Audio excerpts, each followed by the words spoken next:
Hello, and welcome to Dolphin's Dive, the weekly strategically minded Handelabra stream hosted by someone who is a dolphin. Handelabra believes in civil rights for everyone and in being as inclusive as possible, so any comments or activity actively working against that goal are not welcome and will not be tolerated. You can follow us on Handelabra at Handelabra Live. No, that's not right. You can follow us at Handelabra Games. There we go. Handelabra Games on Twitch and Handelabra on Twitter, Facebook, and YouTube. You can follow me personally at LewDolphin21 on Twitter, and on Twitch and YouTube, it's LewDolphin. Sentinels Multiverse, One Deck Dungeon, and Bottom of the Ninth are available on Steam, iOS, and Android devices. And Aeon's End is on early access on Steam, and you can get the games and more info at Handelabra.com. Hello, hello, hello. Let me, since I've had a propensity for stream droppage, let me get my OBS window in a spot where I can see it and see the integrity of the stream. Okay, so we're playing One Deck Dungeon as we are wont to do. And last week we got the achievement for winning a game without claiming an item as loot. Seems like we should probably follow that up with the corresponding achievement for skills. Win a game without claiming a skill as loot, which is going to be quite fun. So we probably want to get overwhelmed with dice as the result. We used Kalyana last week. I love Kalyana, but let's see if we can use someone else. Is there anyone else that has the aggression? Oh, we have combat on the hunter for some reason. Fortitude, reroll all your 1s and 2s, all your strength 1s and strength 2s. I have no idea where I am otherwise, but I know awareness. Once per floor, discard an open door. Yeah, we don't really have aggression, which is probably the nicest focus, but we do certainly have some variations of things.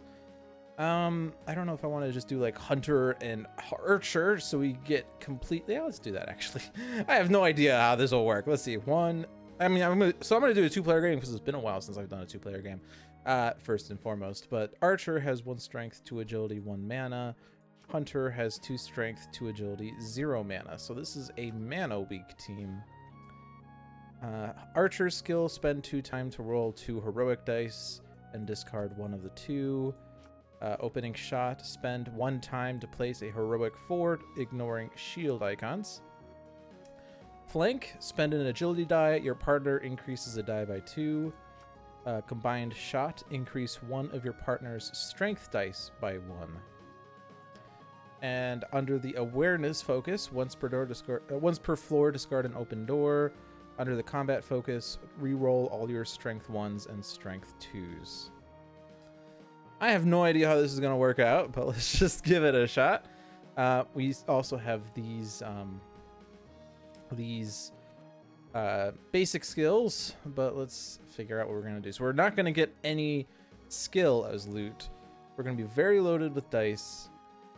So I'm probably inclined to go with a 1 diamond fight again, although maybe there could be an argument for something else.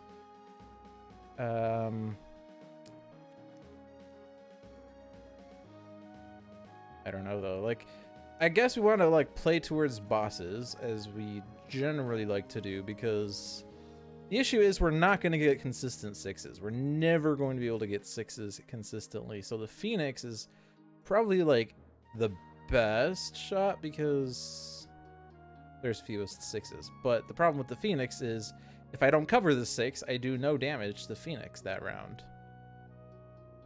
And then there's of course Terrifying Screech, which is awful. Yeah, Poison Elemental looks awful. Corrupted Tree has lots of 6s. And it's only getting worse from here. I guess Lich has fewest 6s, except this is the dungeon. Actually, oh, this is the one where the first time you cover a box, that die gets discarded. But we do have to deal with the fact that any 2s rolled would be discarded, and we don't have mitigation factors for that.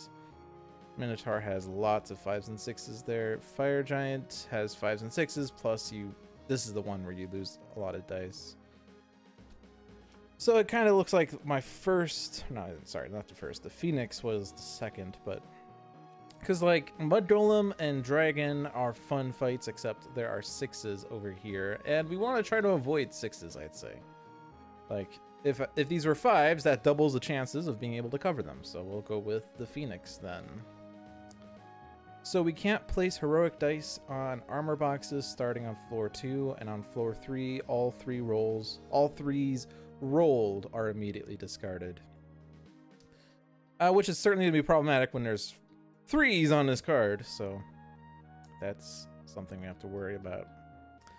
But yeah, we'll do the Phoenix then. There is a mana square on the front, and there's some mana on the back, but hopefully by the time we get there, we'll have gotten some mana dice, since all we can get is dice.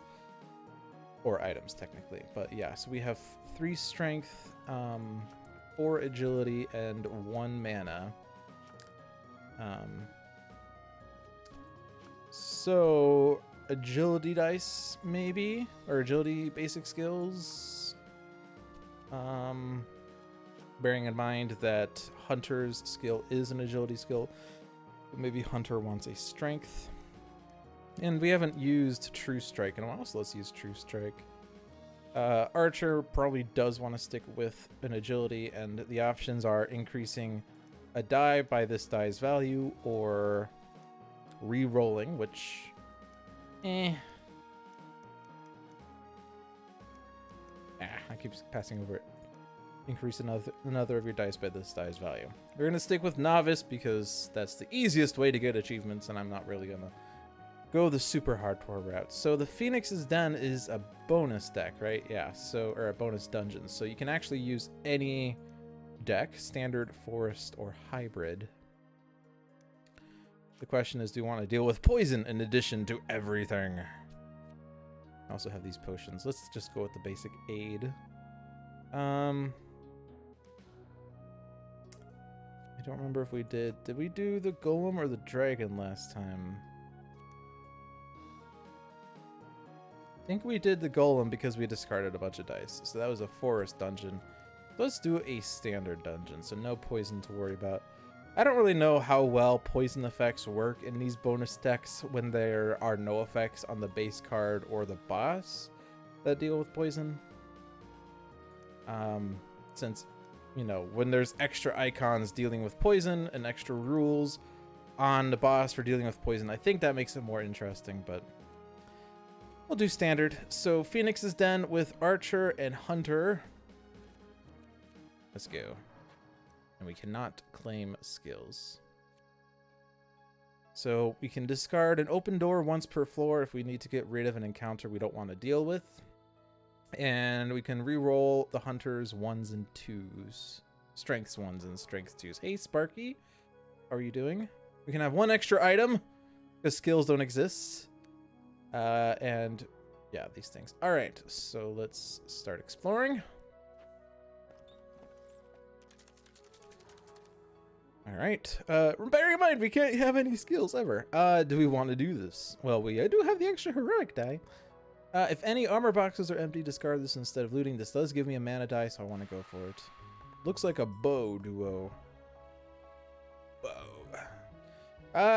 Oh, there's a 6 on here. That's annoying. There's also a 5. I can't use opening shot to do that. I could do eagle eye to roll an extra die.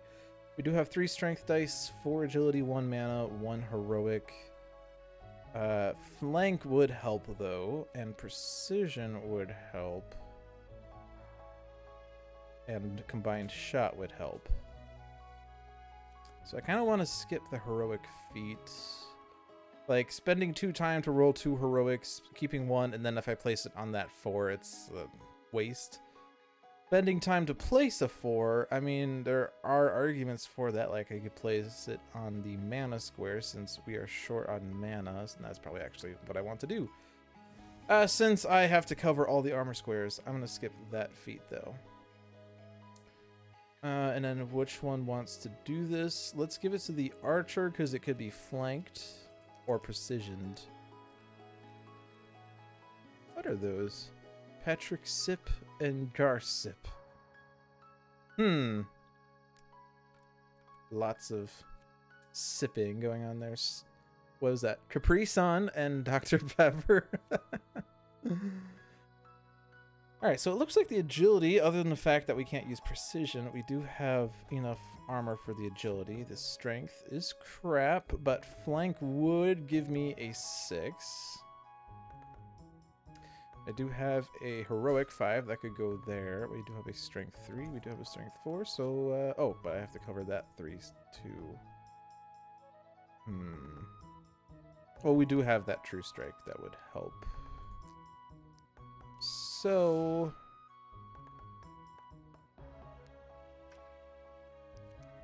there we go. We did it. And I can't get the skill, so I'll take the item. And who wants it? Who needs it? Probably best to give it to the archer though, because precision and flank. Hunter has no use for mana. And will never have a use for mana because these will always be her skills. Okay, bandit. Making a heroic die uses 3 dice, not 2. Lots of agility, lots of strength, few mana. That's fine. No armor boxes.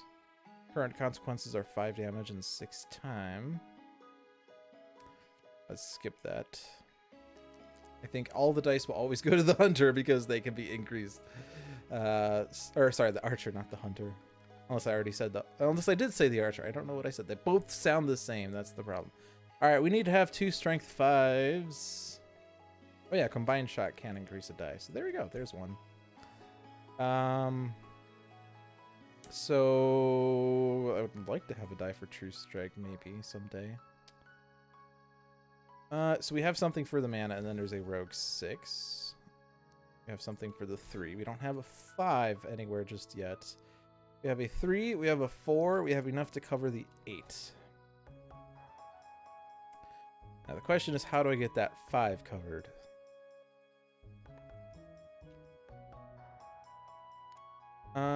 Whose dice were these?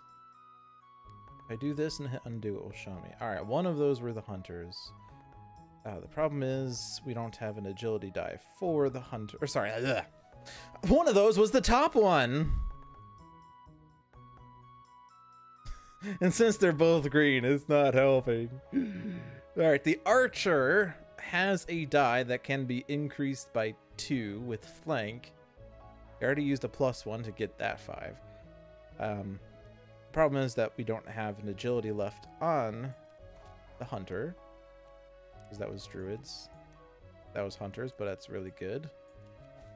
Now it's archers. Well, precision can give me a 3. So let's keep... No, we don't need that 4. So let's cover... Oh yeah, it doesn't matter. Well... Or it does matter. Shoot. We need that 3 there. We need... No, we don't. Ah! I need to use this 3 on flank. All right, let's do that before I get even more confused. Oh yeah, and then I can precision. Nope, but I need to have a 2 there. Ah! No! I don't have enough dice.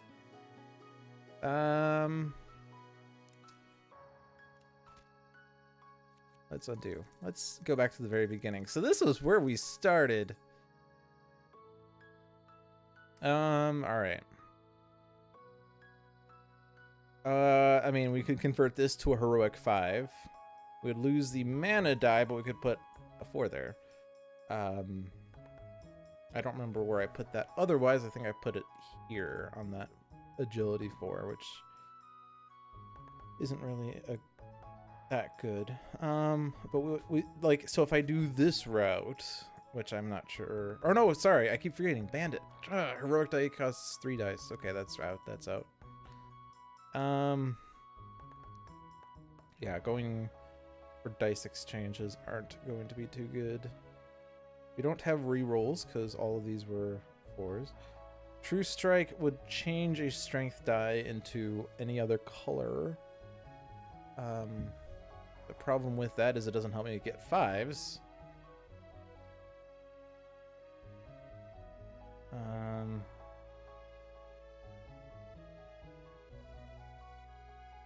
Yeah, I think getting this to a 5 by combined shot is definitely going to happen. I'm not sure if it should be on... It probably should be on that one anyway.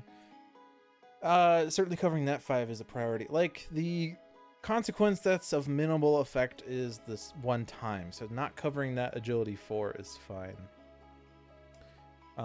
We could also, you know, get away with not covering the agility 3 or the mana 3 if worst comes to worst. But we would want to get something to cover that strength 5, which requires flank or precision. Actually, precision would do it, right? It would turn this into a 5.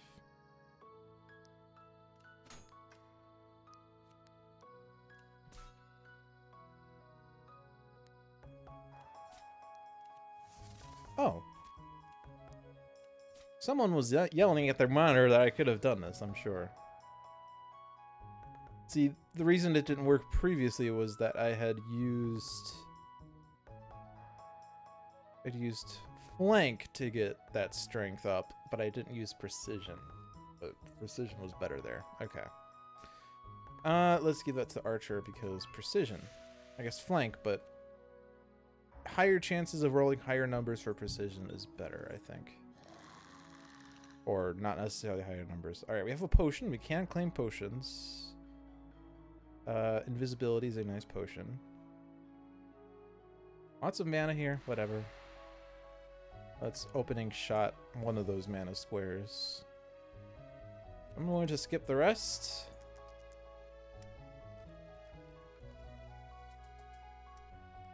We have a strength 6. We have a strength 5. That's good. We have a really high mana number. That does me no good. This mana is not doing me anything unless I flank it, but that would kind of be a waste of flank. We don't have an agility 5. We could precision to get that.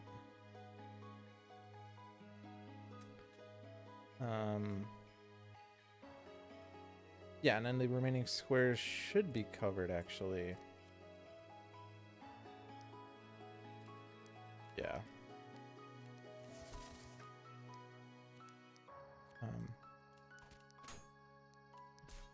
Perfect. Let's take the potion since we can. It's not a skill. The ogre. You know, this feels like... Oh, Chaoticora. I can't get Chaoticora, no! This feels like the best place to use invisibility, right? Because there's way too much strength on here and I can't do anything about it. Consequences, 9 damage, 5 time. I mean, we could probably mitigate some of the damage by covering some of these strength squares. I think we'll just invisibility. And I'll take the item. Let's give it to the hunter because True Strike requires strength. Hey, T-Market, how are you doing? And now the Wraith, who takes an item away. And there's lots of mana here. We could probably safely lose the agility since there's no agility on this square. But we probably want to mitigate the mana extensively. So I'm going to place the opening shot, and I think I'm also going to use Eagle Eye for the first time. Got a 6, that's great.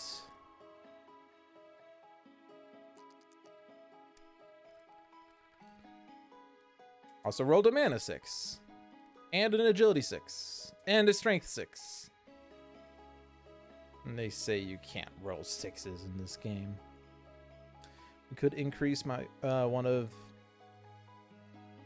Hunter's dice by 1, but True Strike could take that too, and the 3s already covered things, and the 6s, yeah, so we can't really do any better with that. We have a heroic 1 that could go into the mana square, but we also have a 6 that could go there. That 6 probably wants to go in there though.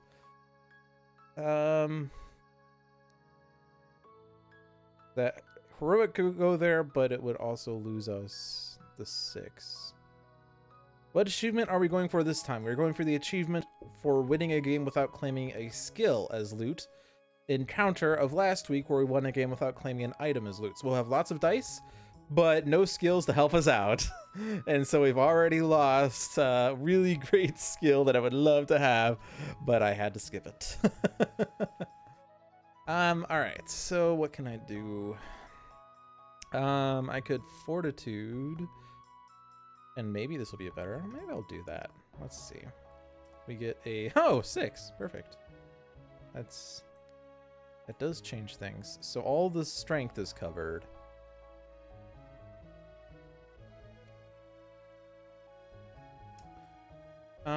So yeah, so all I have to do is cover that mana 3, and I can do that very easily.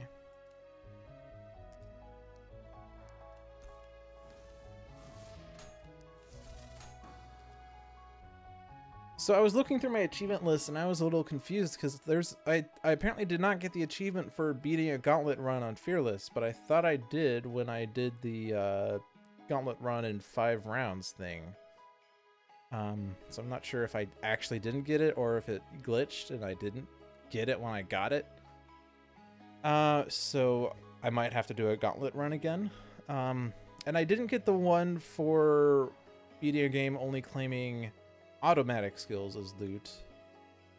I don't think I went for that one though.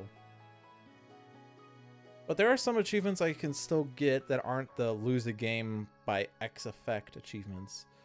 And the ones that say fill out all the hero progression things, because those will still take a long time. But I'm still steadily and slowly working through all these achievements. Oh man, I found no! No! I want this so bad!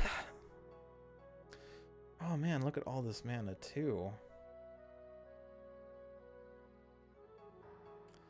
Here's what I'm gonna do. Invisibility. All right. Agility to. We gave the previous one to Archer for precision, so I kind of feel like we should give it to the Hunter for flank. Okay, this is the first trap we found. Bashing open, we have 5 dice. Picking the lock, we have 5 dice. And none of these skills that I'll never be able to increase are peril skills. None of these are peril skills. I could do opening shot. But let's see. So with 5 dice, picking the lock should be easy. Bashing open. One of them has to go here. And we also have the heroic dice. So there's 5 dice left. So 2.2 average should be doable. So we can just bash it open.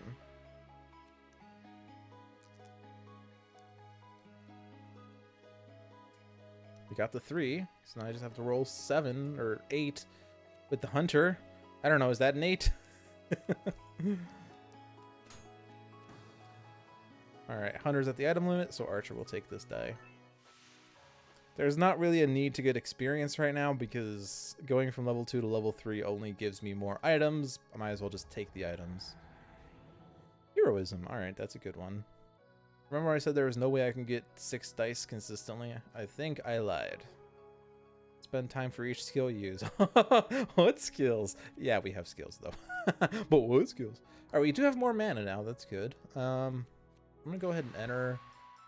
I want to keep my potions now, so let's not do invisibility. Let's do opening shot on a mana square. I don't think I need to do Eagle Eye though.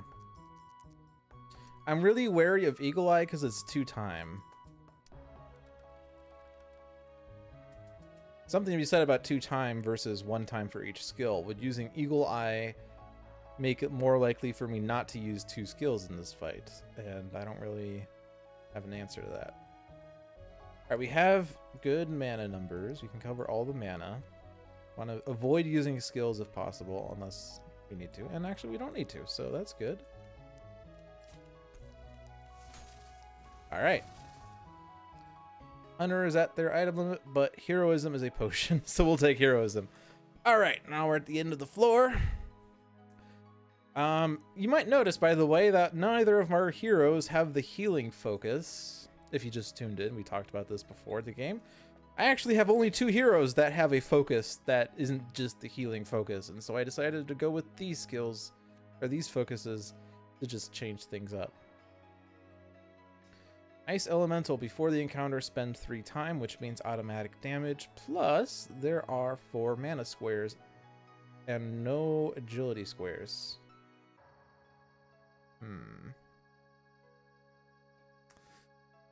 Do I want to invisibility again? If I invisibility, I will take a damage though, so it's not any different, but I wouldn't have to do the fight.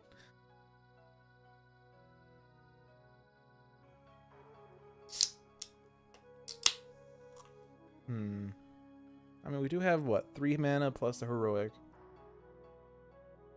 Plus True Strike.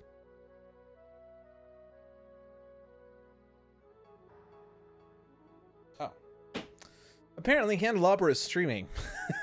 That's what that notification said. Alright, Archer apparently... Or, sorry, not Archer. Hunter apparently has 2 more health. Let's give that to the Hunter. Now, spending time results in damage, so I'm going to skip these. We do have Sixth Sense, which I've not actually used yet. And since we're at the end of the floor, it doesn't do anything for me that's helpful. Yeah, let's re-roll the 1s and 2s to start with. And get a 1 and 5. Okay, that's good. Something for True Strike. We have a mana 6. We do not have a mana 5, but Flank or Precision could give me a 5.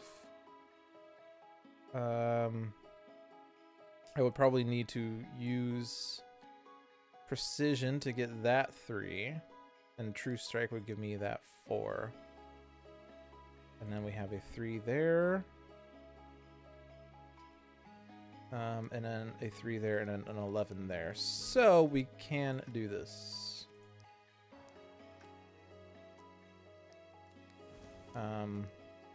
This was getting flanked. Alright. That's the Archer. Streamception! I kind of want to stay on this floor a little bit.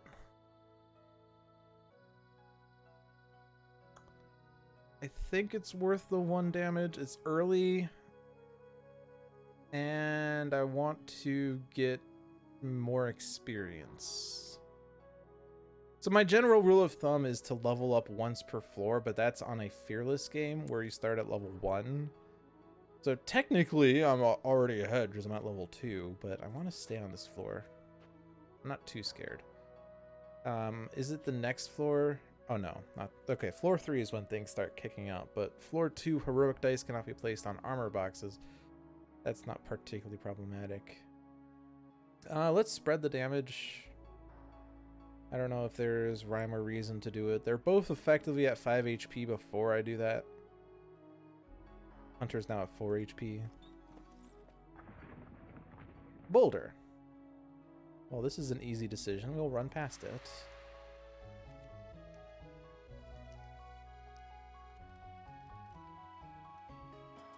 So we have 3 covered. I have 7, so we need to roll 7 with these 3 dice.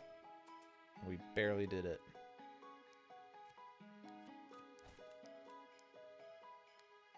But we also had aid, though, or also heroism. Okay, I can't claim this skill. So we are at 5 strength, 6 agility, 3 mana.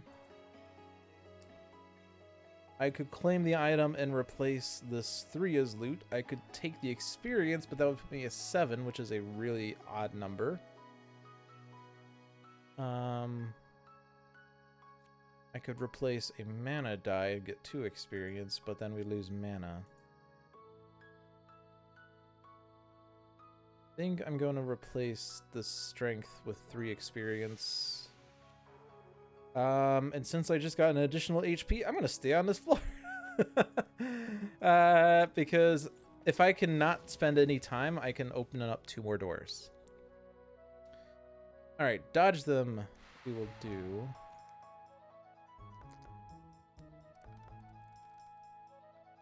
It's so weird because I'm so reliant on dice this game. Normally it's like, oh, I'm not scared, nothing can go wrong, but the problem is I'm reliant on good rolls in this game.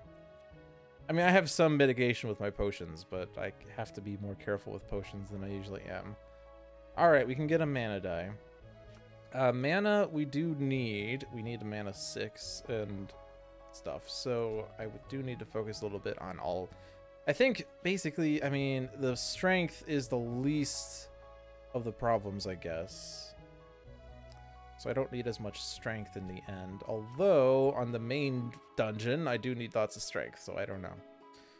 But I do think I want to get the mana die. Now, if I get 2 experience, I lose everything. If I get 3 experience, I also lose everything. If I get 4 experience, I also lose everything. Okay. The only way I could have avoided that would be to take the 4 experience in the previous round. But that's fine. So I'm thinking we could probably lose an agility die. Although... Well, okay, the options are 2 and 4, and the 2s are both mana, so it's not too good. I think I still want to leave it on the archer, so I guess we're going to lose one of the archer's agilities. Because the archer is the one that has the best means of... Oh, I also lost health on archer. Yeah, the archer has the best means of increasing dice with precision and flank. Combined shot only increases strength dice. Fortitude only rerolls strength dice. Now we can look at this door. Bear traps. We've already gotten the potion, so I can't get the potion. But we can run through.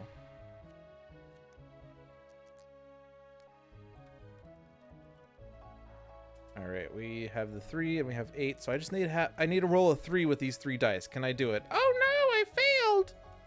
One of the dice fell on the ground. All right, well, since we lost an agility die on the archer, let's give this to the archer. Okay, so how do items scale on this again? One per level? Oh, right, because we're on 2 players, it's actually 1 for both. Okay. So that maxes out the archer's items. It's 3 items. How do I have 4 equipped? Because crafty. Okay, Glooping Ooze. Spend time for each 1 rolled. Oh, armor crushed. Is there armor on this fight? No? Okay, so it doesn't matter. We'll fight it. Still a bit wary about the mana. Oh, I can't place it in an armor box. Oh man, opening shot. Thank you for ignoring armor icons. I guess the best place to do it would be on that 3 then. All right. And now I have a good mana roll, so I didn't even need to do anything. In fact, you didn't roll any 1s or 2s. You rolled 1. And I don't really want to re-roll because that will spend more time potentially. But yeah, this mana roll made me sad. Alright, we have the agility there. We have strength, strength, strength, strength. Yeah, I did not need to roll that 4. Alright, now we're maxed on items. And once again, although I guess climbing around would be easier, but that's 3 times. Jumping over, we could jump over. I can't place that on the armor box. I can only place it on the main square, so I'm just going to skip it. We have a 5. We have something to cover the 3. We have an 8, so I need to roll 6 here. I did. All right.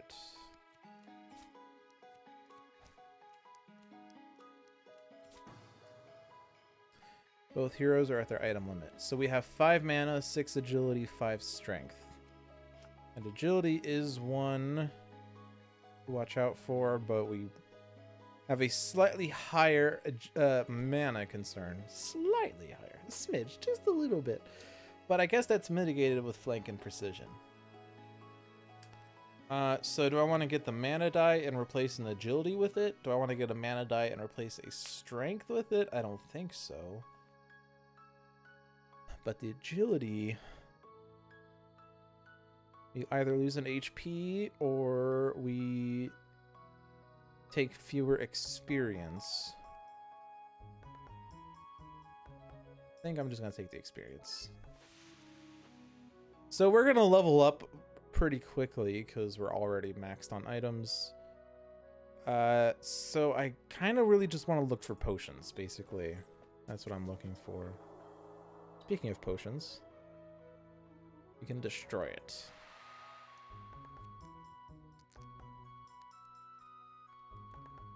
All right, that covers the right side. We need to roll an 11 here. And we did. Actually, well, I can't cover that 3, but that's technically the right side wasn't covered. And that does slightly change things, but we still did it. Okay. So let's take the potions, because potions are more powerful than ever because we don't have skills otherwise. So I normally kind of bash on clarity where I say reroll 1s and 2s and roll a heroic die. That's pretty lame. But since I don't have any other skills I can use,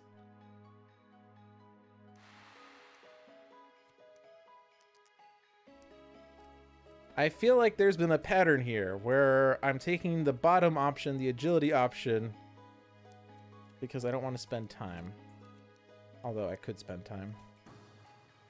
The achievement gimmick we're shooting for today is the achievement for winning a dungeon without claiming a skill as loot.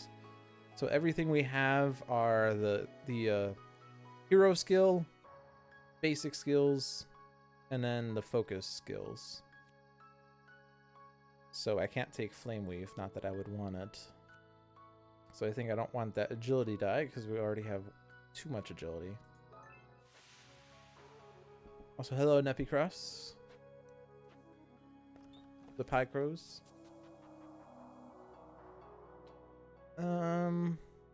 This is slightly different, except I would still go for the bottom option, right? Hey, Seamus.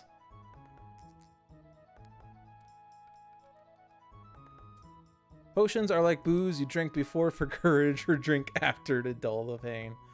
All right, we don't have a 5. For once, we didn't roll good enough to cover that 5, and we also didn't roll good enough to cover that 11.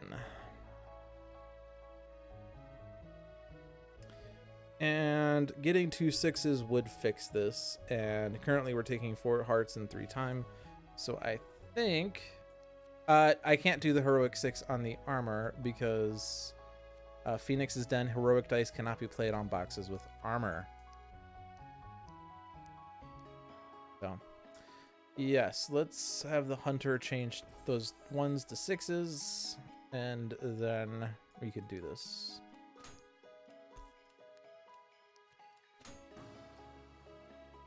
And I think it's the same decision as before.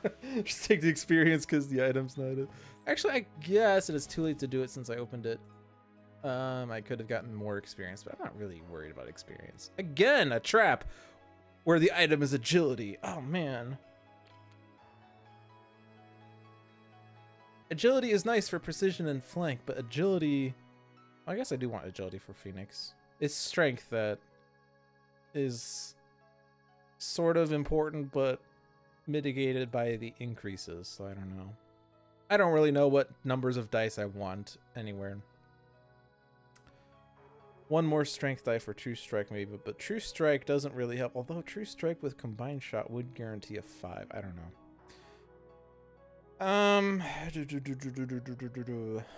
Yeah, we'll just dodge the logs. I'm not even using heroic feats. We have a 3, we have a 5. Can I place it? I can't place it, but we have 6. I need to roll 8 now. Rolled 7.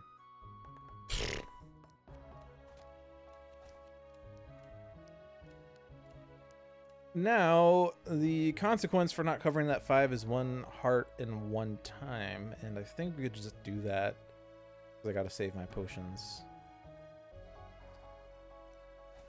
Hunter's at 7 HP anyway, so it's not like it matters.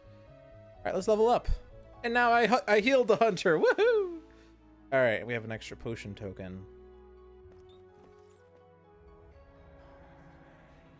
Alright, another agility. Ah! I want potions, not agility items. You know what I can do, though? Just because it's fun. I'm gonna flee. I'm gonna Sixth Sense. Not that it really does anything, but I'm gonna Sixth Sense. The annoying thing about that encounter is that one's rolled spend time, and I don't want to deal with that noise. Oh boy, not an agility item.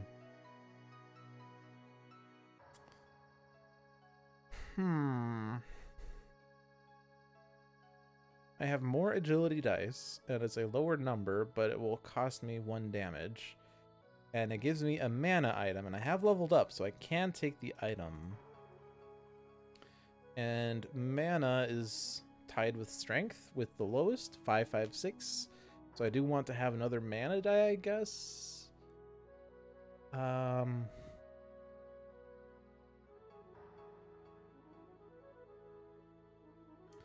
If I do, like, opening shot, I would take the damage, but I would be able to spend the 2 time and not take the damage and then check the other door. I do have 2 heroic dice, yes. So 5 plus 7, or 5 plus 2 is 7 dice. Have to cover the 3, hopefully cover the 5. 5 dice left for the 14 is less than 3 average, which is good. But if I want to check the other door, then I might as well spend the 1 time. So let's do opening shot. And it forcibly goes over there because you're going to go on the 3.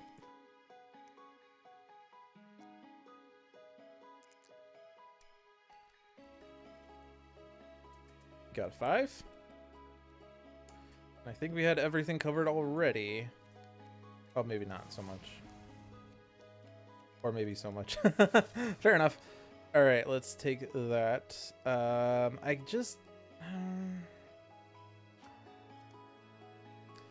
guess we have enough mana on Archer. I want 1 more strength on the Archer to try to increase by precision or flank.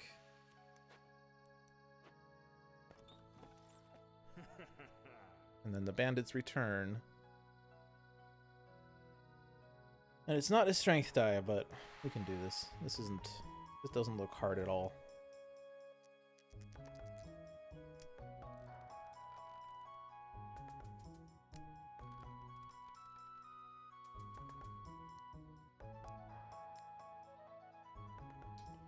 The armor is there.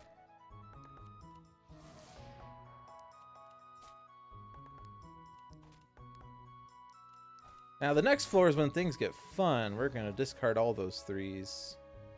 Might as well take that item. But I do want her to have more strength. Or 1 more strength. I don't know. We currently have 7 mana, 6 agility, 5 strength. That's probably the correct number for this. We need to make sure we cover all the skulls. That's the hard part. Why did I choose to fight the Phoenix when I have to cover all the skulls and I can't guarantee 5s or 6s? I guess I can guarantee 6s with heroism. Alright, so we do still have Sixth Sense. I'm probably going to flee this because I don't want that mana die. The experience is only 2. 3s are going to get discarded. I'm just going to flee. Traps are really scary when 3s get discarded because if you have 14 dice and you discard 4 3s, you still have 10 dice. But if you roll 6 dice and you discard 4 3s, it's terrible. Granted, the chances of rolling 4 3s are higher when you have more dice, but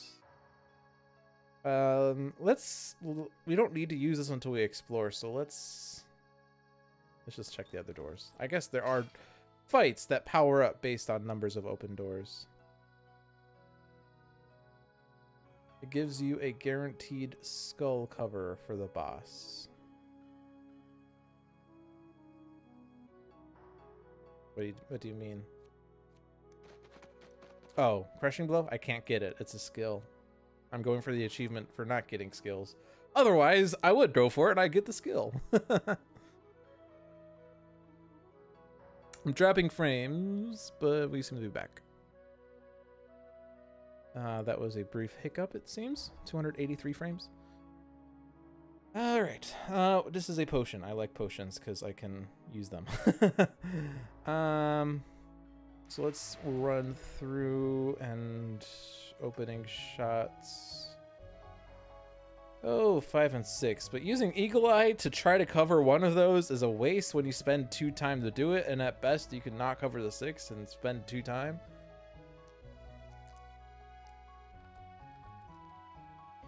There goes the 3s. There goes a 3. Oh, God.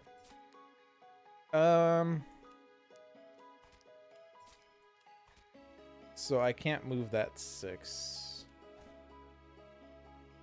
So 1 damage and 3 time.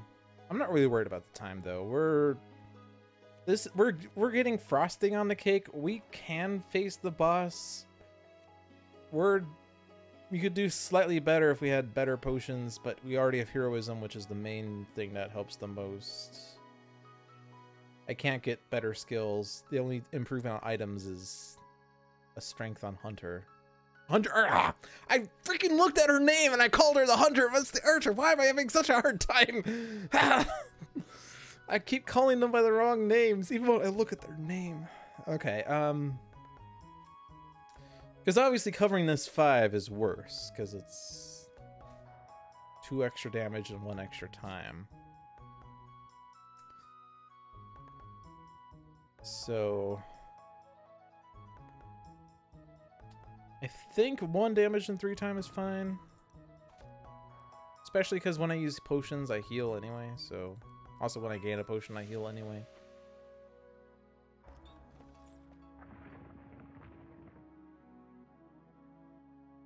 Now that is a pretty nice skill to roll in a heroic die. If only I could claim it. So another thing to consider is I could do fights for more experience to convert to potions. That's what happens here. For every 5 experience you spend for 1 potion. I mean, we can get 1 more potion.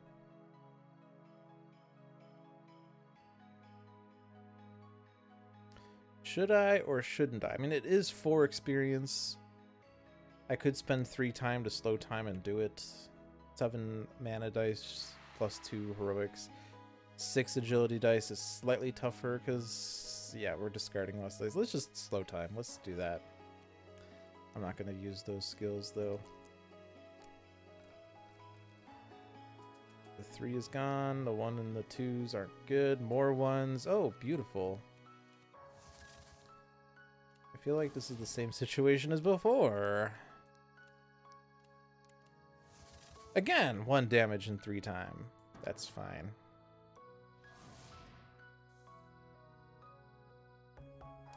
And I want to do the level up thing. Let's check this door. Plague rats!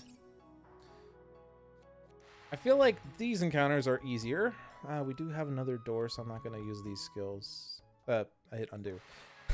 I wanted to skip. Yeah, this should be fine. We have lots of dice. Even if we discard 3s and have lots of 1s and 2s. Well, we can re-roll the 1s and 2s and then lose them again. Well, let's see. So the mana's fine. Strength is not currently fine. We do have True Strike. The mana, we could flank and precision, or not the mana, the agility we could flank and precision. That 6 might want us to be saved for that. That 6 might want to be saved for that. We have something for the armor. So we just need to get another 3. We have combined shot, so we might as well use that, because that does give us a 3. Haha! You thought I couldn't get 3s. Joke's on you. We have a mana 6, mana 5 that can convert to a heroic.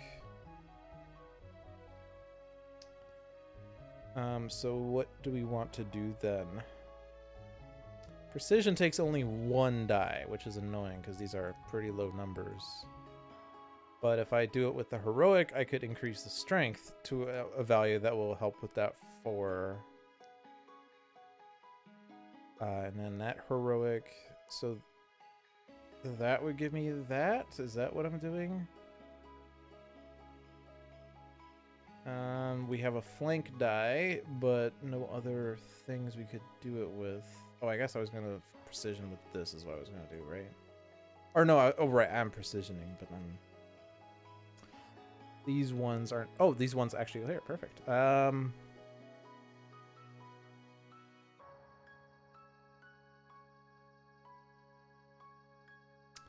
That leaves us with 2 3s.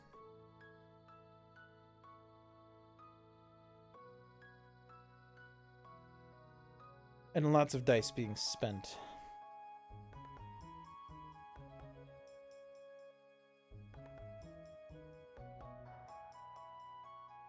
If I considered True Strike anywhere, I don't think I have. I'm guessing True Strike is going to go towards that square.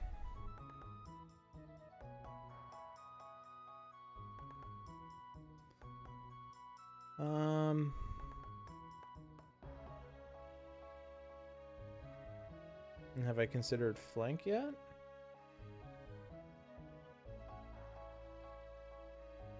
I don't think I have. Okay, so I can get a heroic and I can flank that. And that covers that square. Now everything's covered. This was a True Strike. This was a precision. This was a heroic. Everything's covered. So did I want to get... I wanted a strength die. All that for nothing. Well, I guess potion. Potion's not nothing. Let's do that.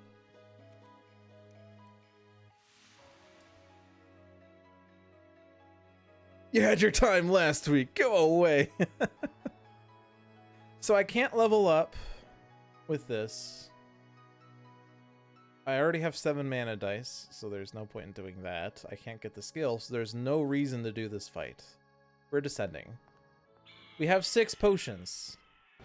We're not discarding 3s anymore! Yeah! We have 6 potions. I can use heroism 3 times in this, each round in this fight. So this should make it pretty simple. I feel like I should just fortitude immediately because those were 2 1s and I can't do any worse than 2 1s. I got a 1 3. So the goal is to get 5s. We have 5s! We have 5s! We have 5s! We have... Oh, we don't have a mana 6. Okay. Combined shot only increases a strength die. I don't need to do that. Unless I want a heroism die. Flank increases a die by 2. That would give me a mana 6. Precision. I could precis a 2 to a 6. That would probably be the something to consider. So where am I here? That's covered. That used a 4. That's better. And then I can precision this to a 6. And then I can cover this. Who needs potions? That was a good roll, though. Now let's have a slightly worse roll to show what to do. Or I can get another good roll. I don't have a strength 5 this time, but that's fine. Because I can combine shot to get that. We don't have a mana 6 again, but we can still use precision.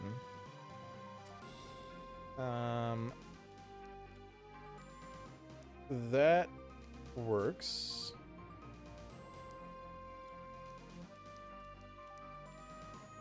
Actually, I probably want to save that for... And that works. What was I so worried about? Yep, and we got the Untrained achievement for winning a game without claiming a skill as loot. So, there you go. Not too bad.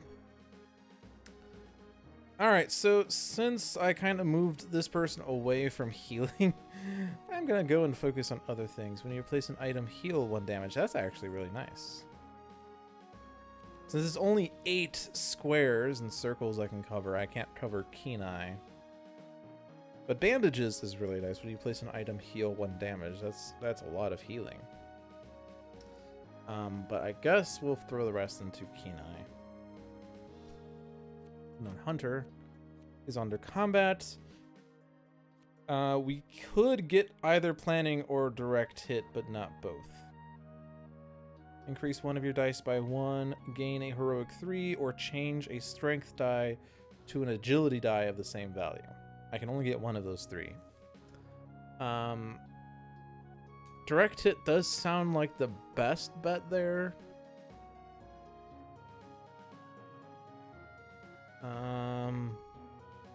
Like heroic 3s, I don't know, like 4s, 5s, and 6s are what you really want. 3s,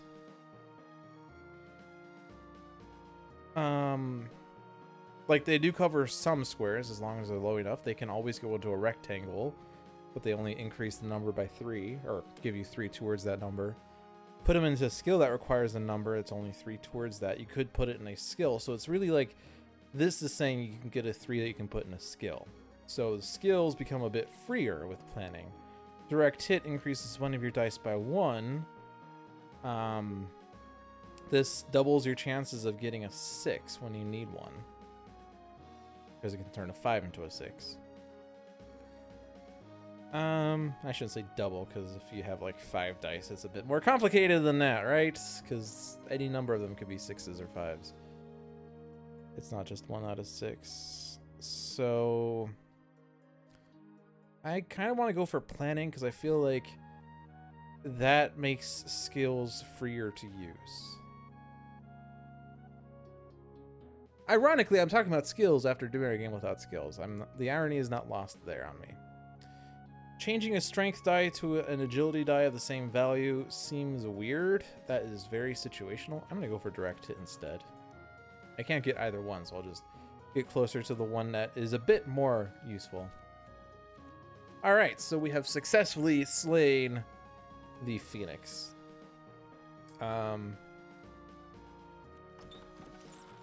You would think that the Phoenix would be some sort of encounter involving, you know, once the boss is covered in all skulls, remove all the skulls and start over again instead of deal 1 damage. But I guess that'd be too obvious of a thing.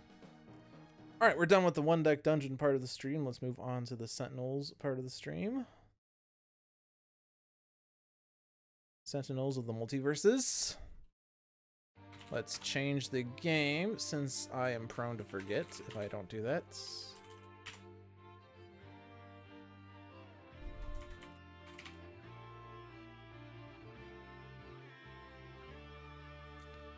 So we are in the Summer of Challenges.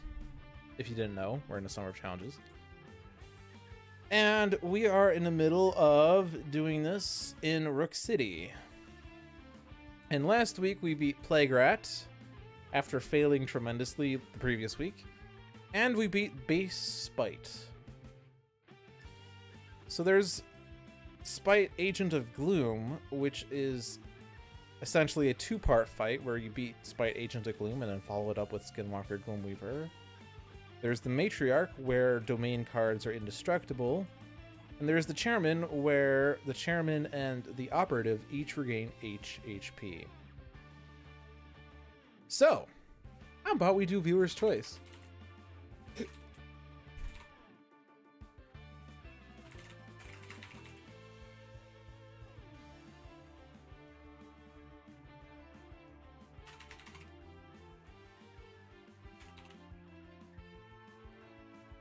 Viewer's Choice. Let's show the old school thing. I have no idea how this layout's going to look at this point. So this screen's a little off because is it actually, yeah, it is gonna show up. Yeah, this screen's a little off because the game's actually been resized since I last used it. This was actually my original layout. This goes back to like Dolphin's Dives, like 1 through 20. with the space layout and whatnot. And the chat is also a little off because it was sized differently back then. That would essentially be what it would look like, I guess. I'm not going to use this layout. I just want to show you, you know, back in the good old days. I'm trying to get rid of that send a message thing. And because I'm not resizing, I'm dragging. All right, well, that's that. This was the super old layout. And whenever we had viewer's choice, I always had this dumb graphic that said viewer's choice. And then, yeah. And that has not been a thing in forever. But I remember someone saying that they found it kind of cute how we had that lame graphic on screen. All right, so Sparky says chairman, Orchid says chairman. So the answer is chairman. Orchid says, would challenge Gloomspite count as also challenge Gloomy? And the answer is effectively yes. So I'm not 100% sure, honestly, how I want to handle this within the rules and regulations of Summer of Challenges. Because it's a game against Spite, but it's also a game against Skinwalker Gloomweaver. And if we are in the Infernal Relics part, and I choose Skinwalker Gloomweaver and I make her challenge, we actually start with Spite Agent of Gloom. So do I want to lead with the Spite Nemesis or the Gloomweaver Nemesis? And do I want to do this fight twice? Once for Spite, once for Gloomweaver, even though I fight both things twice. I'm not sure yet. But we'll figure this out. We could just fight it twice. It's not like I can't fight it twice, but... Okay, so we did... let's see, we did... I do not recognize that number. We did Pike for Plague Rat. We did Rook City for Spite. We want to try to keep these even-steven between... the 4 villains. Spite Agent of Gloom is going to be its own thing. So do you want to do Chairman and Pike or Chairman and Rook City? And the follow-up is, do you want to do Matriarch in Rook City or Matriarch in Pike? Like, Rook City is definitely the most thematic for the Chairman, but Chairman is super hard in Rook City, especially when 2 of your heroes are Expatriette and Mr. Fixer. And the Nemesis is Fixer. So that's the lead.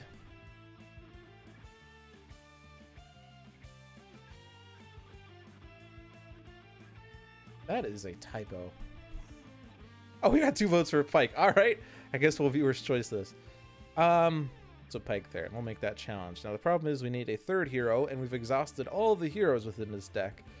So that opens up the door for any other hero. And the only other time that this has been a thing was against Ambuscade. And against Ambuscade, we led with Haka, right? We had Haka, we had Unity, and we had one other hero. And I think I chose Tempest? I don't know. Since this is we're in the spirit of viewer's choice, I'll leave it up to you. I'll leave it up to you to decide which hero to take.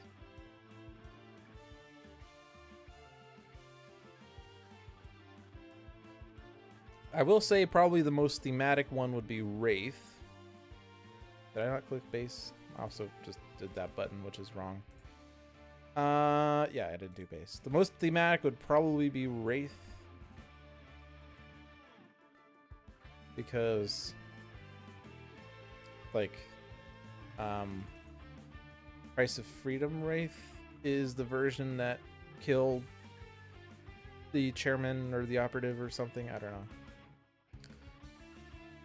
Visionary would help with the game tremendously. I'm not selecting her, but yeah, if we had Brainbird, we could get rid of all of the underbosses, or not the underbosses, the thugs, and then we wouldn't have to worry about them. Absolute Zero, also a solid pick, not thematic really, but one who is very good at healing up. Sparky's happy with theme. We don't have a consensus. So the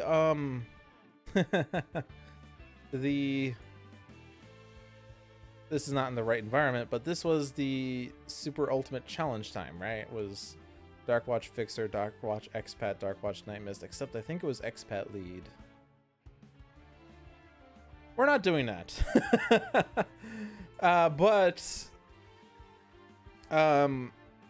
I did idly wonder how Setback would fix things. And not as Dark Watch. Dark Watch Setback is not really... As Sanvar says, it would be better if you added a token to your unlucky pool, because it's just... Even though the damage reduction doesn't require the token removal, it's so expensive. Anyway. Let's be Angry Fixer. And to counter last game will be base Expat.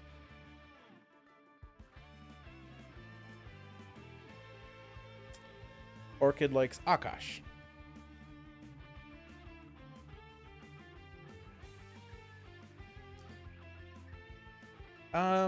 All I really know about Akash from Letters page spoilers is that in the Sentinel Comics universe, it turns into a tree, right? That's what Akash Flora is the tree that grows in Rook City. And then what was the Sentinel Tactics one? I remember that universe. But that's where she goes back to being evil. It's been a while since I've listened to the Letters page. I don't even know what recent episodes there have been. I kind of stopped paying attention once they had covered all the heroes and villains and started kind of doing extra topics. Which isn't bad, it's just I've lost track of what's going on there. Alright, so lots of...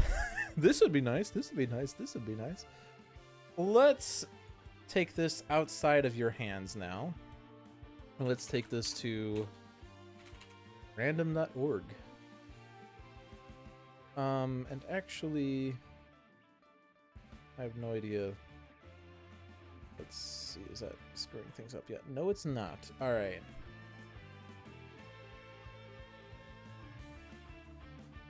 My favorite site in the world is random.org.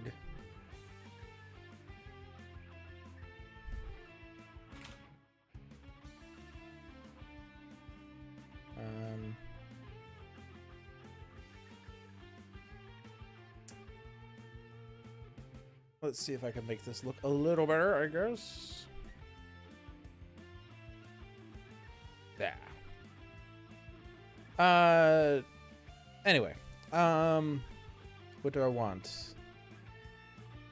I guess we'll just do list randomizer because I don't think there's anything else that will just do it. So this is the list of things. We'll just take whatever's on top.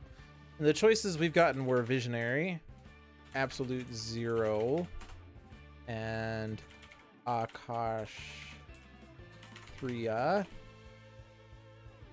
and Setback. I'm not sure that Setback was necessarily a vote, but we'll just consider that. Visionary, Absolute Zero, Akash Triya, Setback. I'll also throw Wraith in. That was one suggestion I had said. These are the 5 choices. And I'm going to randomize this, and whatever's on top, whatever's number 1, is going to be the one we use. And if we lose that game, I will move on to number 2. How about that? This is a ranking of when we're going to use the of choices for the 3rd hero. All right? Are we ready? Are we set? Are we ready to see what's going to happen? Randomize. Wraith, you all lose! Okay. But yes, it's Wraith up first. Absolute Zero is getting 2nd licks. Setback is going 3rd. Akash Triya is 4th, and if we absolutely can't beat the game within the first 4 attempts, we'll bring in Visionary's Brain Burn. Sound good? Did you remember that? Did you make a note of that?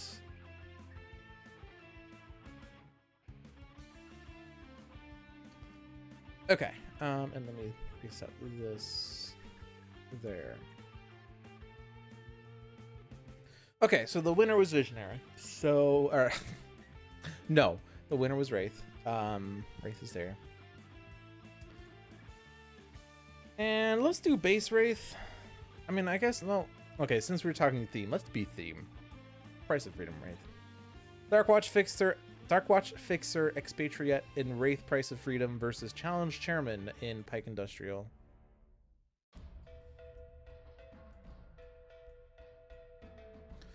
You seem so much angry now. Good. You should be angry. You can't save anyone. Somehow you are responsible for all this. Stand and fight. All right. Darkwatch Fixer has Alternating Tiger Claw, Harmony, Meditation, and Tire Iron. Expatriette has Arsenal Access, Incendiary Rounds, Reload, and Tactical Shotgun. And Price of Freedom Wraith has a micro-targeting computer, a trust fund, and 2 utility belts. And no guns!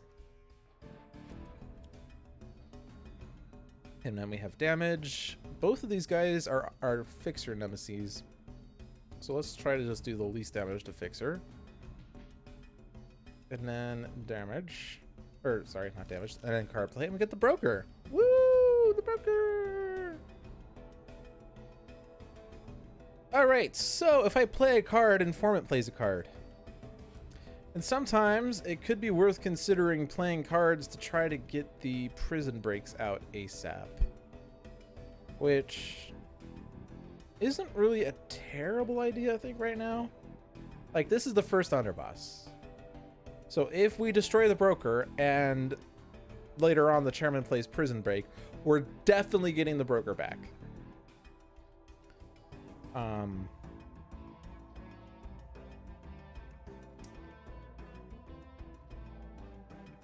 There's no other underboss out there, so it could be fine to do this. The problem is, if we don't get the Prison Breaks, then we're wasting time, and we increase the chances of getting Prison Break later.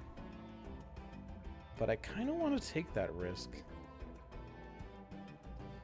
Like, the underbosses, when they come out on their own, it's actually not terrible. I mean, like, if they come out outside of the villain turn, they do nothing, really. But a contract does do something. But they don't search for villain trash things immediately. They don't do damage immediately. Yeah, I think I just want to dig for those cards then.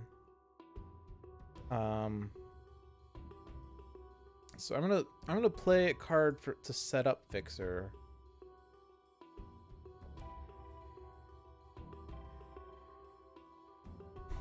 Food time, but good luck. I'm watching. I don't really like my style or my tool. I don't really want to play Harmony. That's a waste when I have no tool or style. I don't really like Alternating Tiger Claw. Does help with the Crooked Cop. But we don't have the Crooked Cop yet. Tire Iron.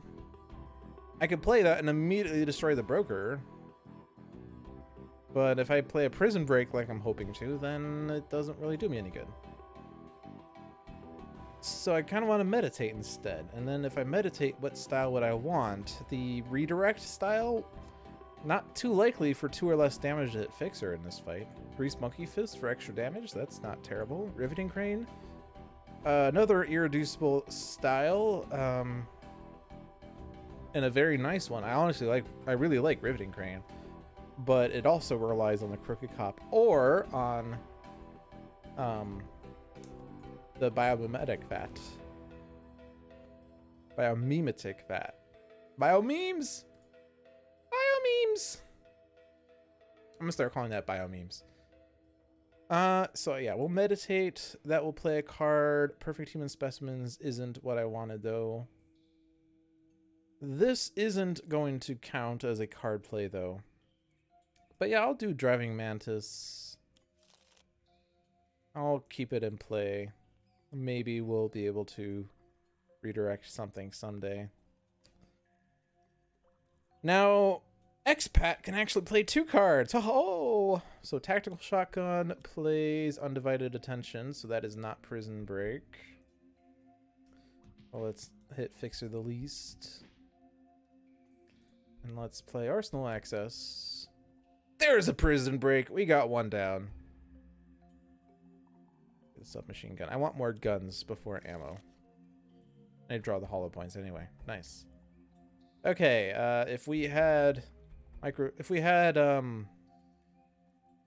Impromptu invention, that would be really nice. I don't have that though. I'll play utility belt. Maybe we'll get another power. Another perfect human specimens. And that power is not really going to do me anything, so I'm just going to skip it. So, we got him to play one prison break. We're looking for the other. Speaking of bio memes.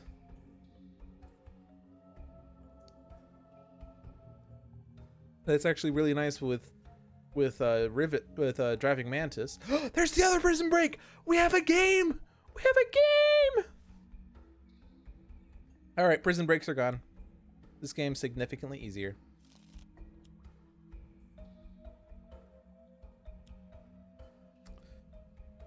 Now the problem, however, is we have 2 informants. Which, I mean, now we could get underbosses out to destroy them before they come into play and take a thug from the trash.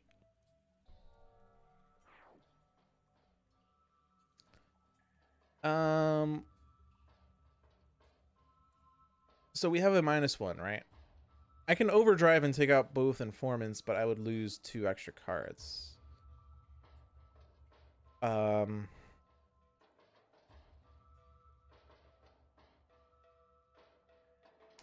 I could take out both informants. I still have to take out the broker, though, and there is that lingering -1, which, if I use alternating Tire Claw, I can sort of ignore, but then I lose Driving Mantis.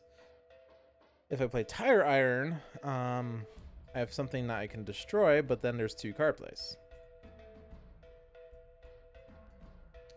Hollow points on the submachine gun would take care of both informants and the thief, and it would do damage to the fence and the broker. But if I play hollow points, there are 2 card plays, unless Fixer plays a card and destroys, or doesn't play a card, uses base power to destroy something. I think we'll do that. Even though this is like gonna be wasted damage, it will be 1 fewer card play. I guess actually it's not terrible though. Like if we get 2 underbosses, then we hit both of them, right? The problem, though, is that Wraith doesn't have a damage dealer. Other than our base power, which does 0.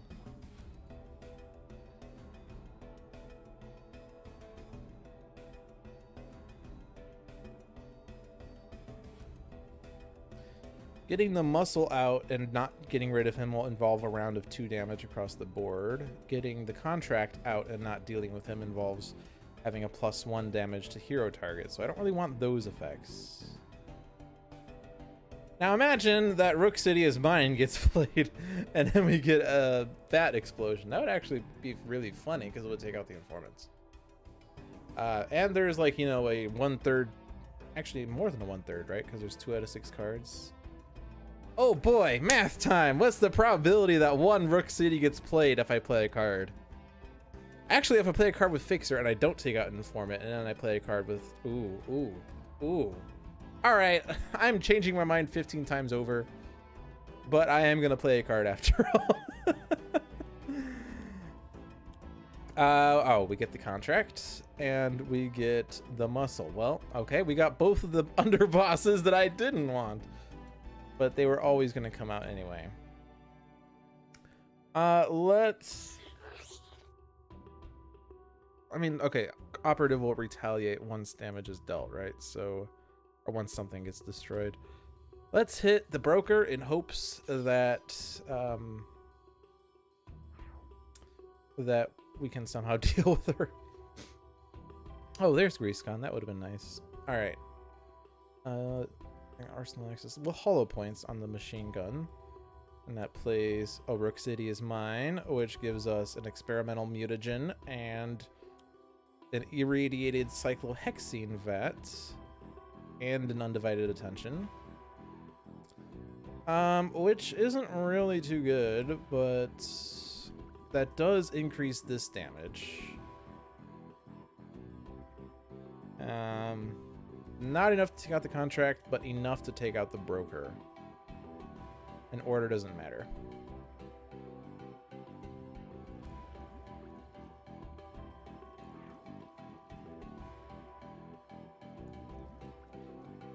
But this does mean the Wraith can do something on her turn. And this can redirect. No, it can't. Oh.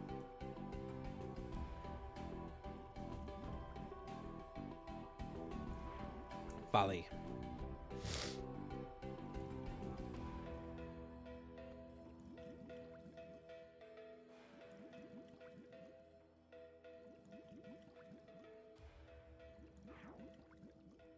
All right, so that wasn't really as nice as I had hoped it would be.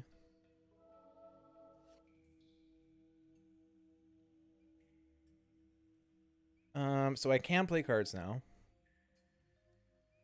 Fence is going to come out and destroy something. I guess we'll just play another utility build and destroy that, even though I wouldn't want to destroy that.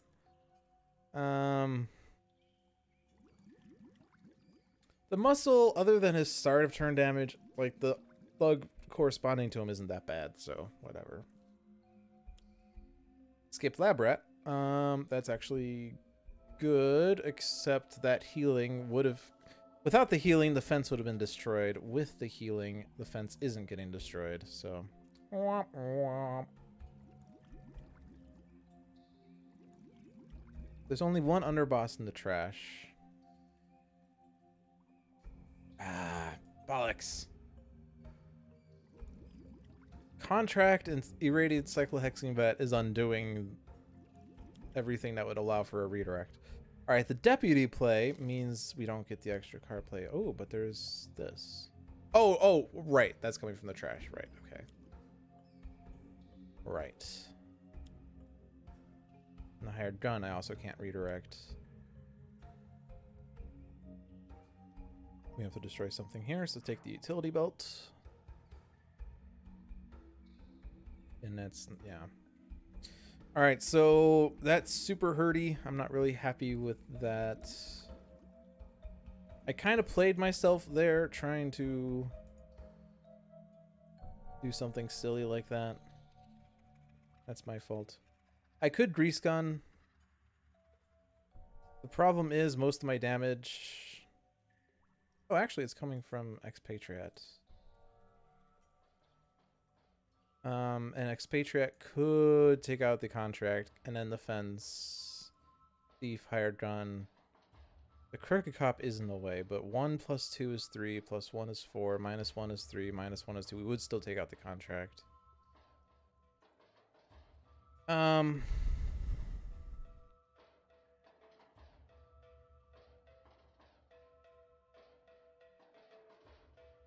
If I grease gun, then I wouldn't have to worry about the operative's retaliation. I think that's probably the best bet. You don't think we're winning this one? We can. This is not an unwinnable situation.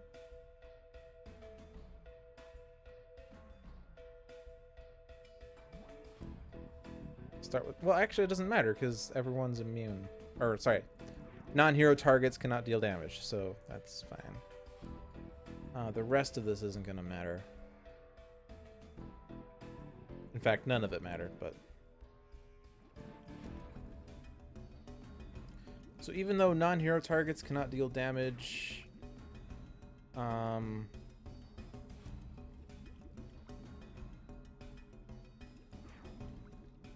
was going to say we could still have cards get destroyed, but...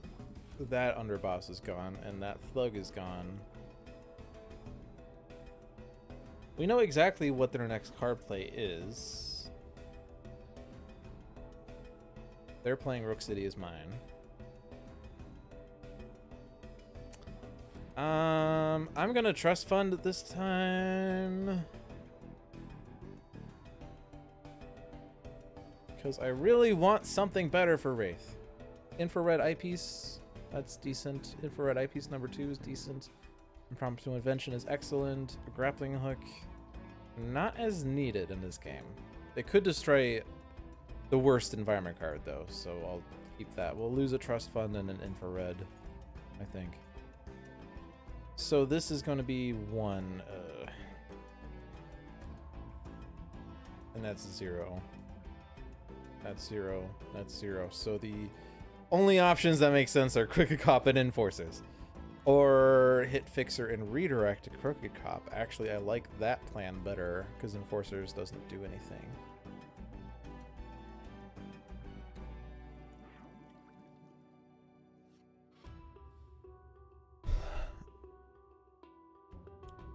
Chemical Explosion, which is not prevented by Grease Gun.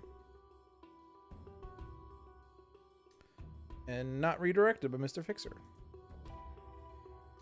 This clears the board, except for Deputy.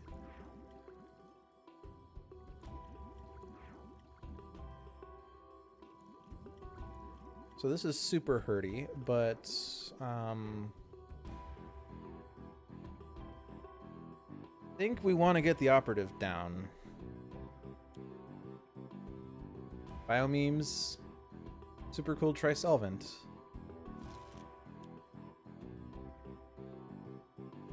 Okay.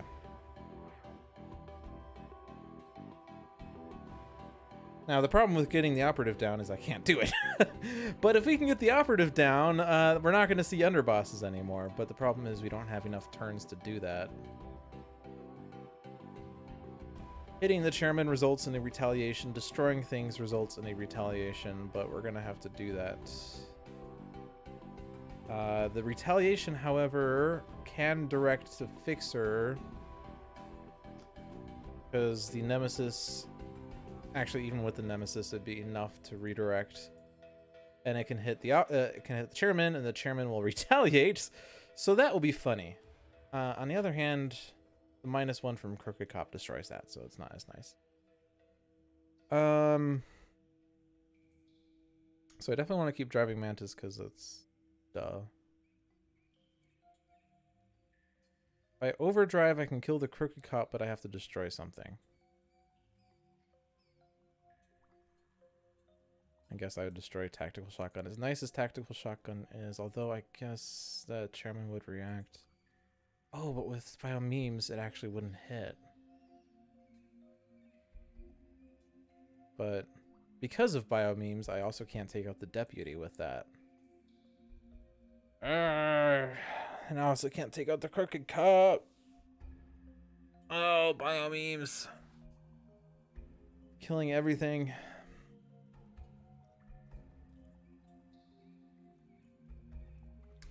I'll just do Harmony, because we don't have another tool.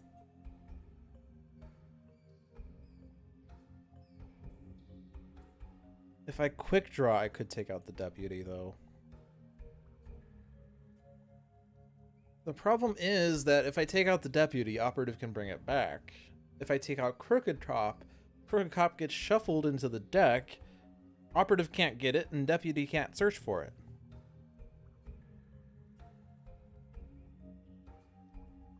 And I can destroy him with the shotgun.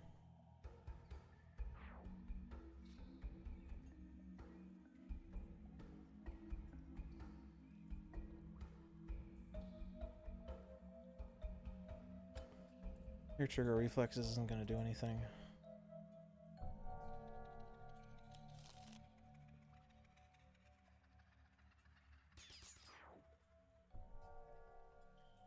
And this can redirect to no effect. Oh, nope, it still hits the chairman. Oh, right, because the Deputy's effect is gone. Okay, good. Good riddance. All right, now actually, a Wraith could do something here. So, oh, we still have a utility belt. Perfect. I can't use the base power though, but I still have a utility belt, which means I can get it. Stun Bolt would be very nice. There's not really reason to take out the Deputy, right? I mean, it would just make it less likely for him to return more quickly by the Operative or something else. If I do take out the Deputy, Fixer can redirect, though.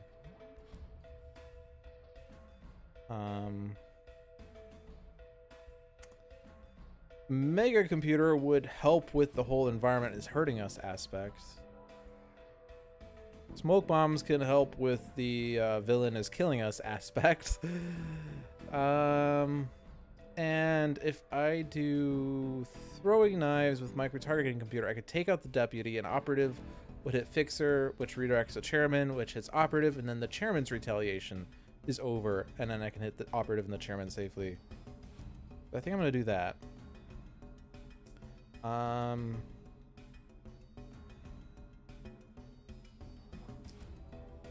It doesn't really matter because we have both of those in our hand. I'll just take throwing knives, I guess. Play micro-targeting. Hit the deputy first.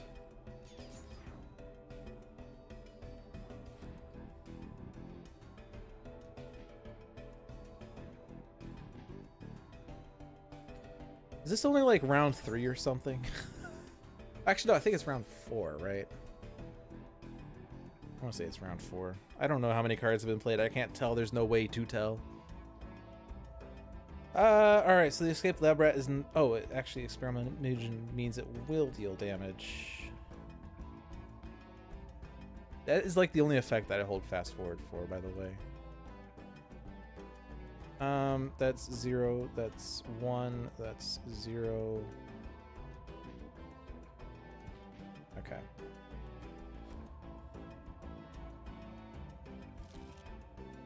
Ha! The deputy! Funny. And the broker. Underbosses are very safe to see because there are no thugs in the trash. That said, the broker is providing a negative effect of playing a card at the start of the villain turn. But again, if we get the prison breaks out early, that's great. The problem is the more cards I play, the more likely I am to find thugs, which would mean the underbosses do have extra bonuses. I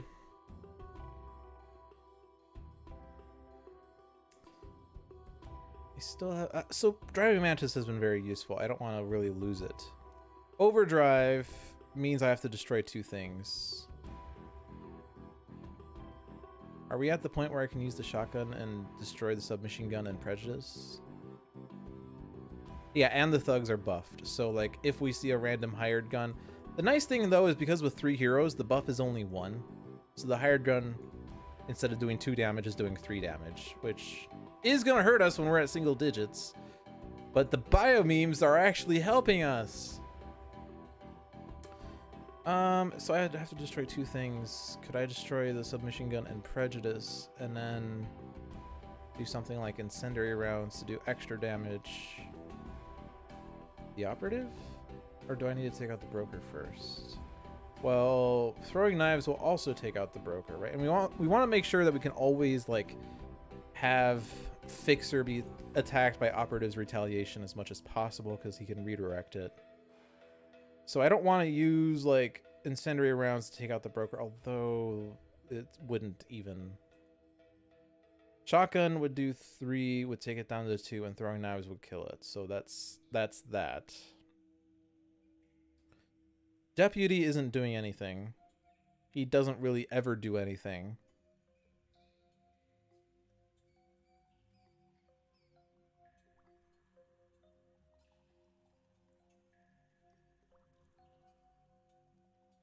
I've always found the start of villain turn effect here to be interesting because it says all crooked cops regain 3 HP. But crooked cops have 5 HP. So the card effectively says restore the crooked cop to max HP unless the crooked cop is at 1 HP, in which case you heal it to 4. Of course, there are effects that change healing amounts, but those came in later expansions. So in the base of Rook City, that was kind of weird. Of course, it's possible that Christopher anticipated there to be Healy changes. You should never doubt the extent of Christopher's foresight. Alright, so Broker we can destroy with shotgun and throwing knives. We could also destroy with... Or no, I can't destroy with Bitter Strike and throwing knives, so I'd have to do that. I think at this point Fixer wants to hit operative as much as possible. So I guess to that end we could destroy Submachine Gun and Prejudice, place speed loading, and have Fixer destroy speed loading on the next turn. So we'll overdrive. Oppressive Smog was planned to be a Rook City card at first. Interesting. I did not know that.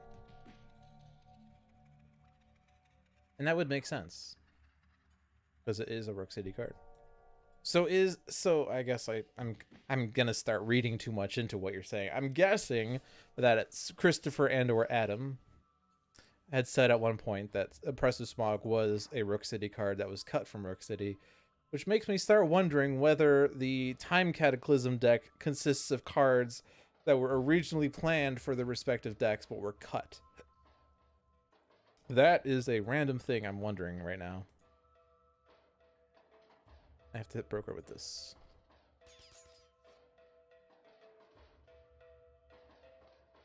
All right, and now smoke bombs might be the most useful. Well, the only thing that would hit like the Wraith is Hired Gun. Undivided Attention would hit Fixer and Expat. Enforcers you can avoid. Sounds very plausible. Oh, all the anomaly cards in that deck are just cut cards from other environment decks. At least that's what you've heard. I'm gonna go with that theory. I've always wondered, other than like, so all the anomaly cards also have a keyword from that deck, and like the one in particular that I think about the most is the tumbleweed. No, passing tumbleweed, I think that's what it's called. Clearly it's a Silver Gulch card, has the keyword cover, and if that were to appear in Silver Gulch, that would mean that all gunmen would have a damage reduction of 1. But it doesn't appear in Silver Gulch, so it has no effect other than being thematic. We can't just have Rook City making the chairman easier. Yeah, I mean, like, hero, like, we have no Healy on this team other than maybe someday we could suit yourself. But we have no Healy on this team. Oh, wait, we have Healy here.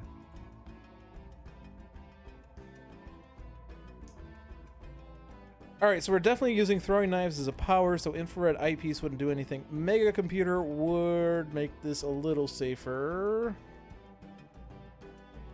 Currently, Escape Lab Rat is going to hit Fixer and Expat, right? But we can redirect Fixers and Expat takes the damage. Let's do Mega Computer. That will save us in case a +1 comes out or the VATs explode again.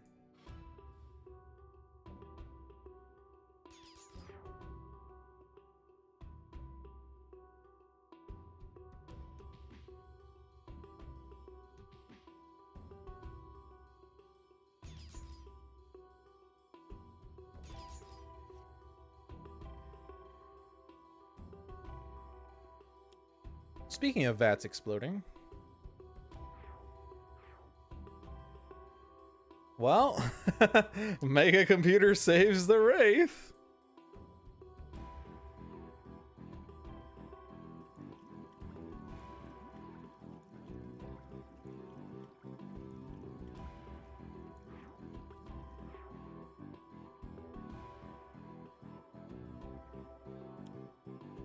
Enforcers. And the fence. Definitely discarding. Now the problem is when a card gets destroyed, like Fixer would want to, Operative would regain 3 HP. So I think Fixer's not actually going to do anything here. This card's getting destroyed, by the way. There's 2 rats in the trash now. Woohoo! So I think I'm just going to skip. Ooh, Jackhandle. Jackhandle with Darkwatch Fixer is beautiful.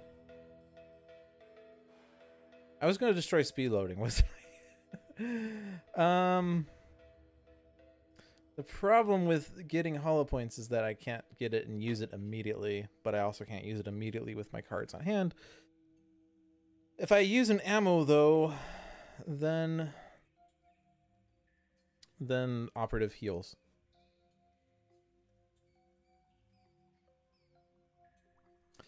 The underbosses are, again, still not doing anything. The only thing in the trash is the broker. The enforcers we can mitigate. So I think we still just want to focus on the operative, right? So I don't want to destroy stuff to help take out, like, the fence. I mean, hollow points would be nice, though, so I actually am going to put it on top. I could play incendiary rounds, but then that would get destroyed and it would do less damage to the operative. I will put out hair trigger reflexes so Fixer has something else to eat.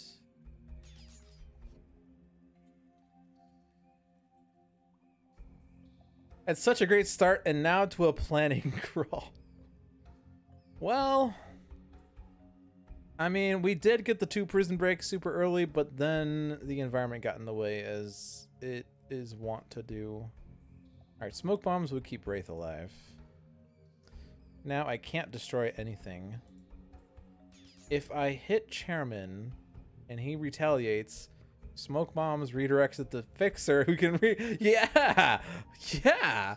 There we go.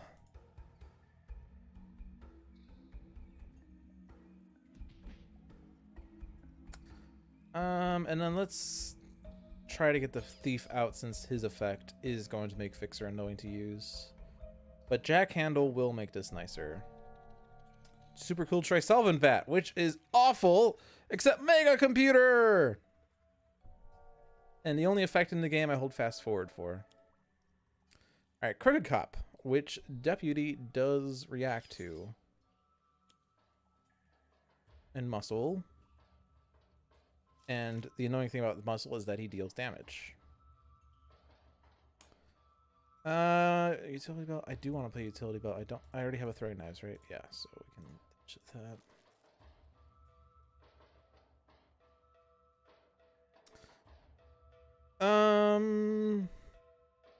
So this is where things get tricky.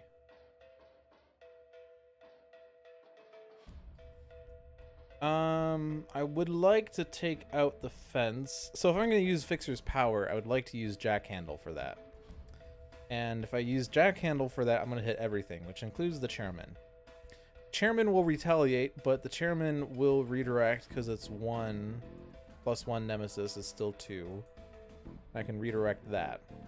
If I use that redirect to take out the Crooked Cop, then the operative reacts and does 1 damage. And if I hit the Fixer with that, that's 2 damage. But if I hit Expat, that's 1, and that would be fine and all. But I don't get to do the fun thing with Chairman, with operative hitting Chairman hitting operative. But that's probably the best bet, in all honesty, because that -1 makes it impossible to take out the fence with Fixer unless I use Grease Monkey Fist, but then that's hard. I'm also taking an attack from the fence. No? Probably thinking of the muscle. And yeah, we do need to deal with the muscle too. But yeah, I think I have to do that.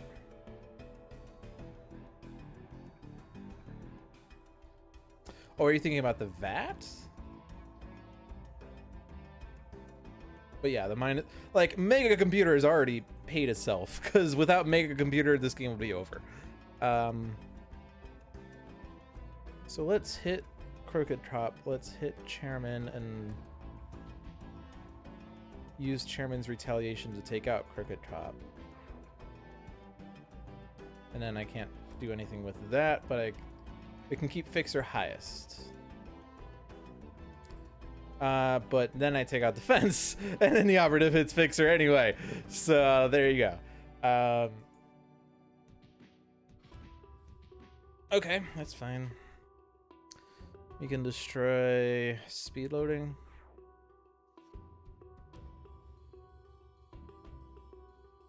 Okay. Yeah, the muscle is getting in the way now. Utility belt isn't gonna help with that.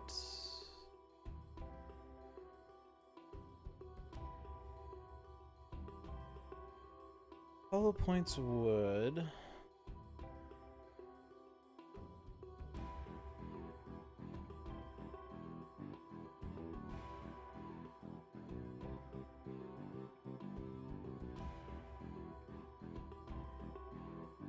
Incendiary rounds actually would as well, and that'll be a bit better because it saves the hollow points.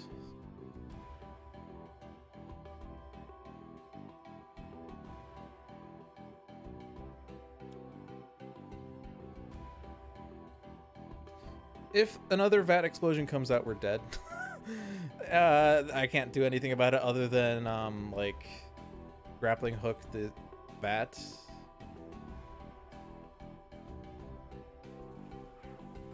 Which I might want to do. Actually, no, I'm still dead because 3 damage minus 1 is 2. So yeah, we're dead. So we're playing under the assumption that we're not going to have a vat explosion on our hands.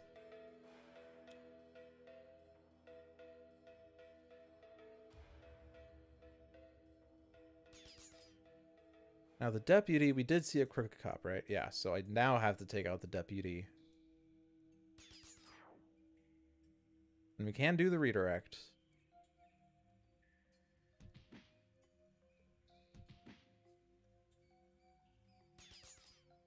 And now I can use another power! Woo!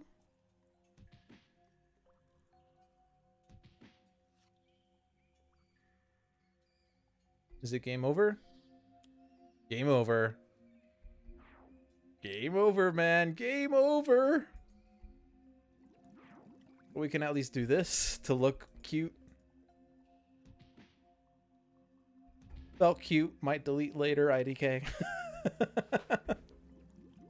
Alright, that was the first attempt. And certainly the challenge mode kept Operative alive because 10 HP. She definitely healed for more than 12. So... or at least 12. She healed at least 12 in that game. So challenge rules definitely avoided that victory. Actually, no, the chairman... so the operative could have been taken out. The chairman, we don't know. That is not the button I wanted to press. I wanted to go back here because now it's time for round 2. So challenge, Pike. Do I want to switch these heroes? Is this an alphabetical fixer? Let's keep these the same. And yes, it is absolute 0 time. Thermodynamics, Elemental Wrath, Violent Shivers, Pilot Light. Let's go for Pilot Light. Alright, so Challenge Chairman versus Darkwatch Mr. Fixer, Expatriette, and Freedom 5 Absolute 0 in Pike Industrial Complex.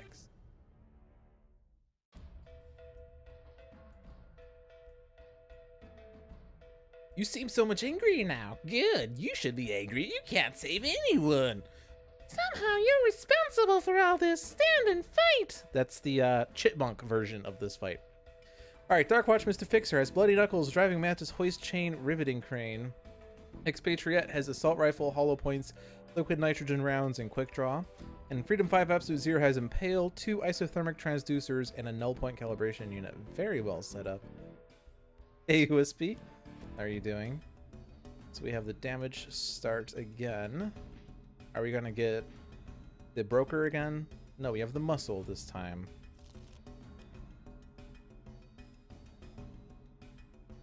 Alright, so who has a card to discard? I guess Riveting Crane, because Driving Mantis is still good in this fight. Driving Mantis in a 3-hero fight against the chairman is actually really good. Driving Mantis with 4 or more heroes, which means 4 or 5 heroes, actually is less good because the retaliation damage just can't be redirected as easily. Yes, we're not going to Sub-Zero Atmosphere. That is not good. Not good in this fight. My general rule of thumb is, when is Sub-Zero Atmosphere a good card to play? And the answer is whenever a villain does not play cards at the end of their turn. Which the operative technically does not play a card, it puts a card into play, but if a villain card does not interplay at the end of the villain turn, you could safely play Sub-Zero Atmosphere and reap its benefits. Alright, am I worried about the muscle? It is 2 damage. Can I deal with the muscle? We do have means of dealing with the muscle. Let's Bloody Knuckles. Because that's the easiest way of doing that. Assault Rifle. Spread the damage.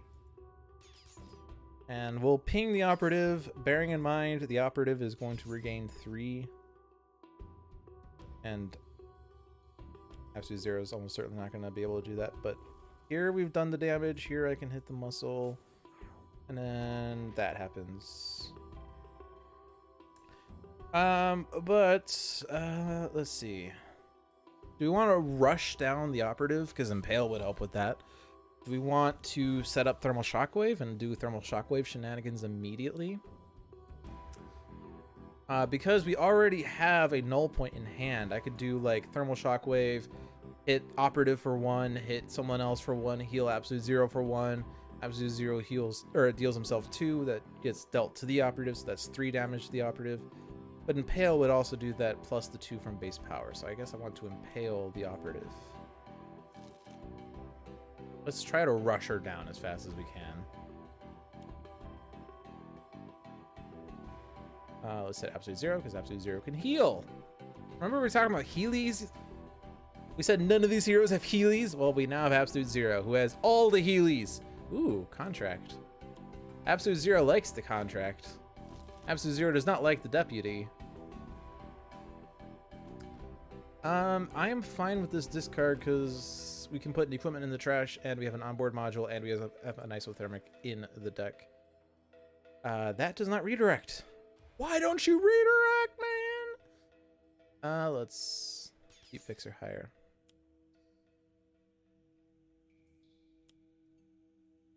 Yeah, that -1 makes me sad. The +1 and the -1 makes me sad. Oh, also, this is why we can't redirect. It was not even in play to begin with. Fun fact. If I Tire Iron, I could one-shot the Crooked Cop.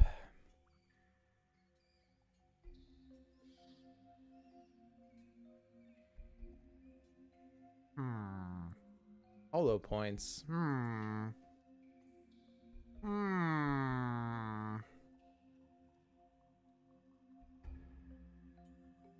Yeah, let's do that.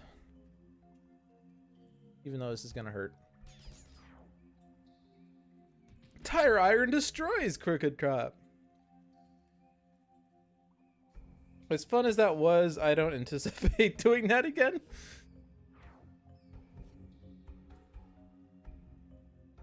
Alright, now we can hollow points, and then that's a priority. That's a priority. That's a priority. I want to hit operative, but I don't like damage reductions. We're going to be flipping the chairman, though, so that's fine. Onboard should be played, I guess. We already have a Healy in hand, so let's get the damagey. Alright, I could Impale the operative again. If I do Cryo Chamber, that reduces the fire damage dealt to me, which hurts Pilot Light. So let's just Impale the operative even more. We've had 1 Impale, yes, but what about second Impale? Oh, and I can take out the contract. Perfect. Is Fixer highest? He is, but we don't have the redirect, so let's not do that. And actually, I'm not going to be taking out the deputy, so there won't be the 3. So now let's do Cold Snap. Ooh, focused aperture is perfect. Oh no! The irradiates like Lexing Bad! No! Absolute Zero does not like the irradiates like Lexing Bad! The fence, which means the next is the broker. No, no! I'm gonna discard that. I can't heal now. There are many cards here that Fixer likes and hates and dislikes and loads and sort of likes. None of these cards are those things. I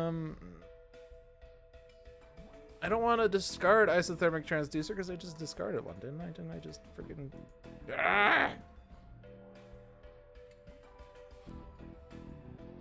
do we have another gun? We have a submachine gun. Yeah, we can destroy Assault Rifle.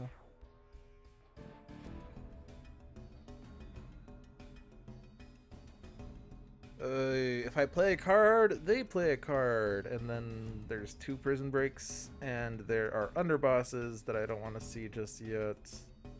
Oh, but I have to play for submachine gun anyway, don't I? I could take out the informant, but then I'd have to destroy something else!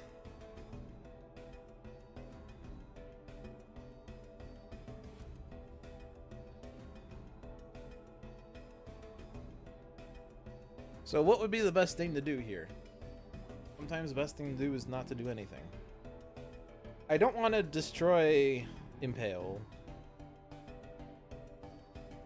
I don't want to destroy Isothermic Transducer. I don't want to destroy Cold Snap.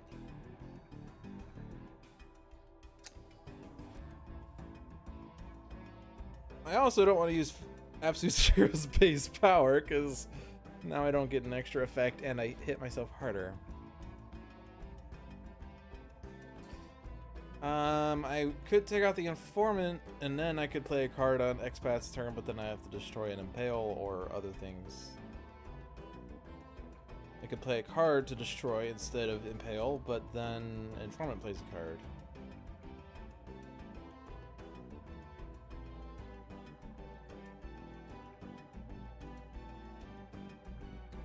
I'll play Grease Monkey Fist. Undivided attention, of course.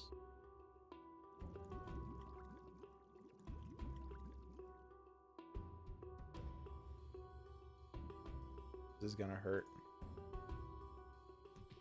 I could hit Absolute Zero with that and make it fire.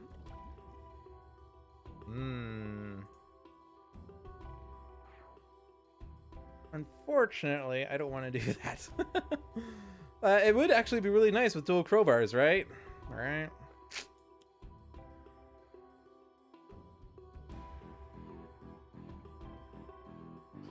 I don't think the order matters. I'm not taking out the Crooked Cop.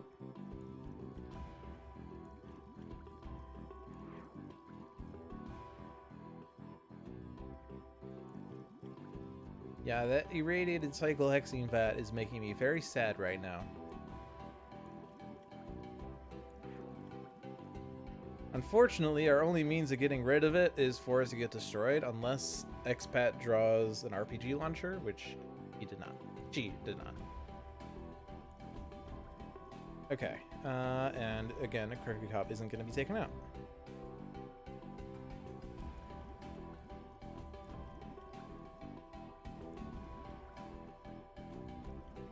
Also, the broker isn't going to be taken out. That's annoying. I can't do anything about that, because I don't have any damagey one-shots. The thing that would help is a vat explosion. Oh my god! Called it. This is gonna hurt, though. It is also very likely to be the Absolute Zero show.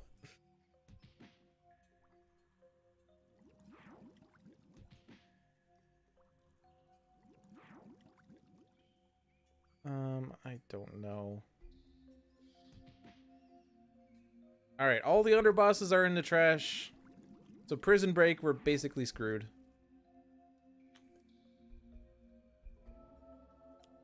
Of course. I feel like I should not have said that because I clearly have prophetic vision because I'm calling out the cards as they get played. But as prophetic as my vision is, it's kind of pathetic vision. Oh? Okay, can we survive this? What? The only thing that's dealing damage is the contract and the hired gun. So hired gun is only going to be doing 4 damage. So Absolute Zero's dead. Or no, not Absolute Zero. Fixer's dead, but Absolute Zero could survive. And Expat should survive as well. The Fixer's incaps are power, environment, move a card from its trash. We can't heal Absolute Zero because we don't have a thing to heal with. Oh boy.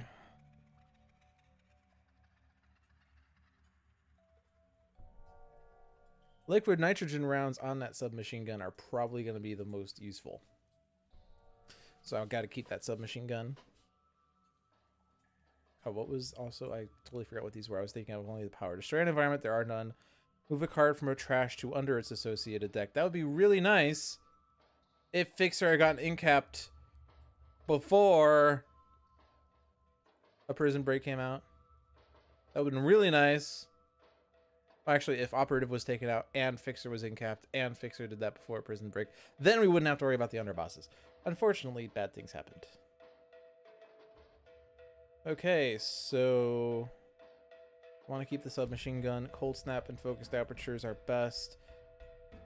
I don't know that the Isothermic is going to do anything. But I will hope that I can eventually get Absolute Zero set up. So I'm going to destroy an Impale for as nice as it is.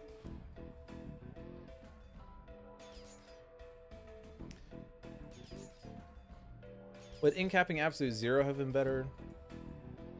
I feel like the answer would be no. Destroy an environment card. Each target deals itself 1 cold damage. Until the start of your next turn, increase all damage dealt to and by targets by 1. You know, that's great when that's at the end of the hero round. Super great. Okay.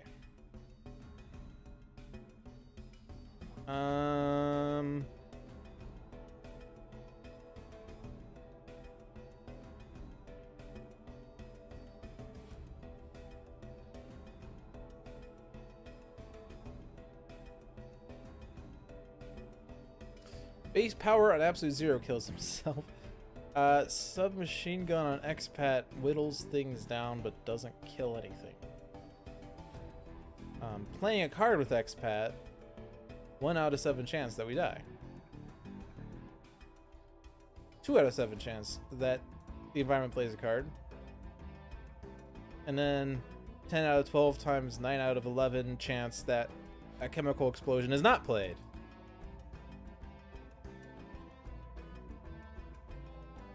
Well,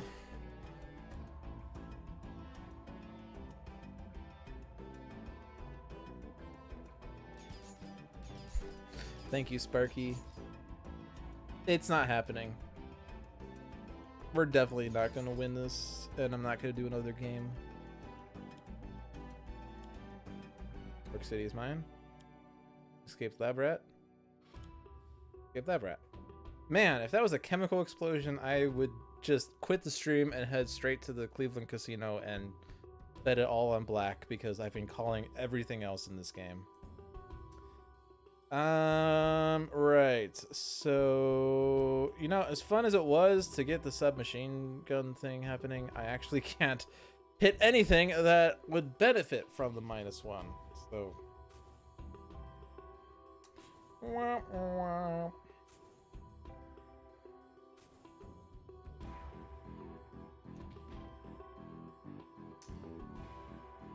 And actually order does matter, right? Because the second hit is gonna kill Expat.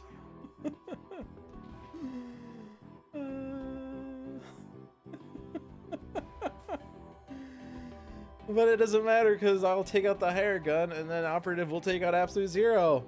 Woo! Well, there goes the B team. All right, 2 games against the Chairman. Felt like 3 games, but was 2 games, and I lost both. Chairman is a difficult villain, very swingy. I consider Chairman and Iron Legacy to be the hardest of the difficulty 4 villains. I think there's only 4, right?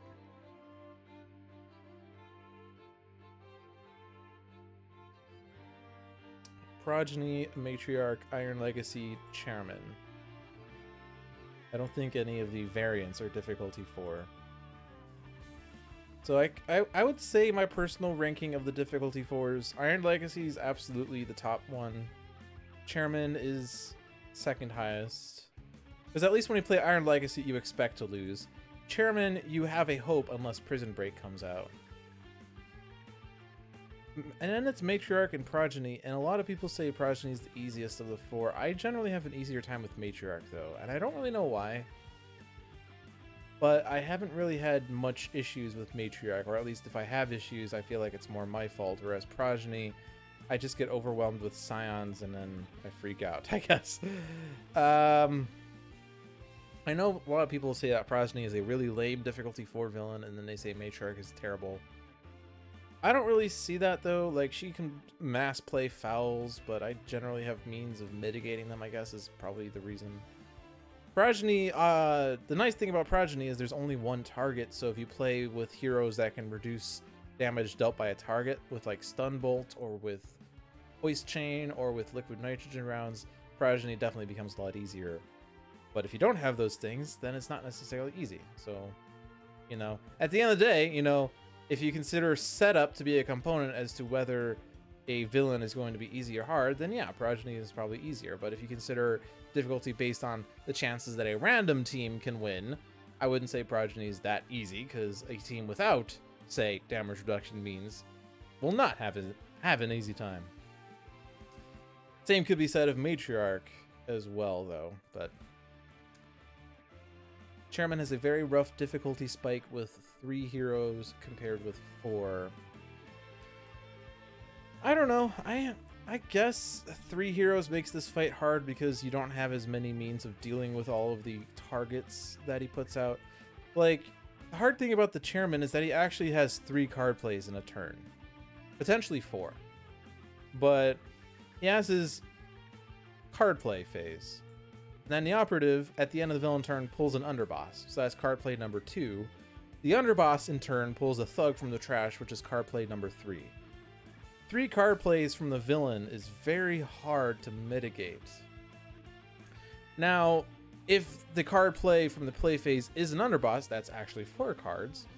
And if you get the Informant, then it's n additional plays, where n is the number of cards you play before you take out the Informant.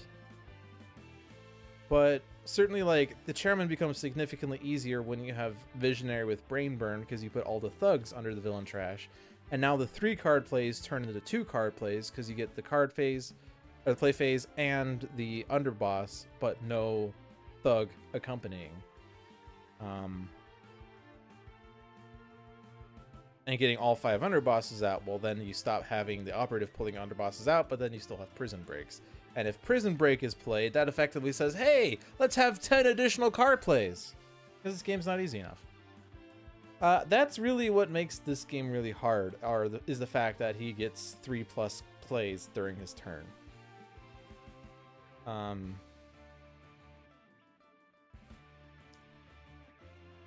And the Prison Break card is annoying. It's definitely a card that's... It's called the card because, you know, when you see that card, it's game over. Often, like, you think of that card with, like, Citizen Dawn. Let's actually put this back to an order I expect. Citizen Dawn, because Citizen Dawn's the card is Devastating Aurora, because that destroys your setup entirely. I don't really think the card is a true thing, though. I think it's more in the first expansions, because, like, Baron Blade's the card is Devious Disruption, where he deals a bajillion damage unless you destroy your setup.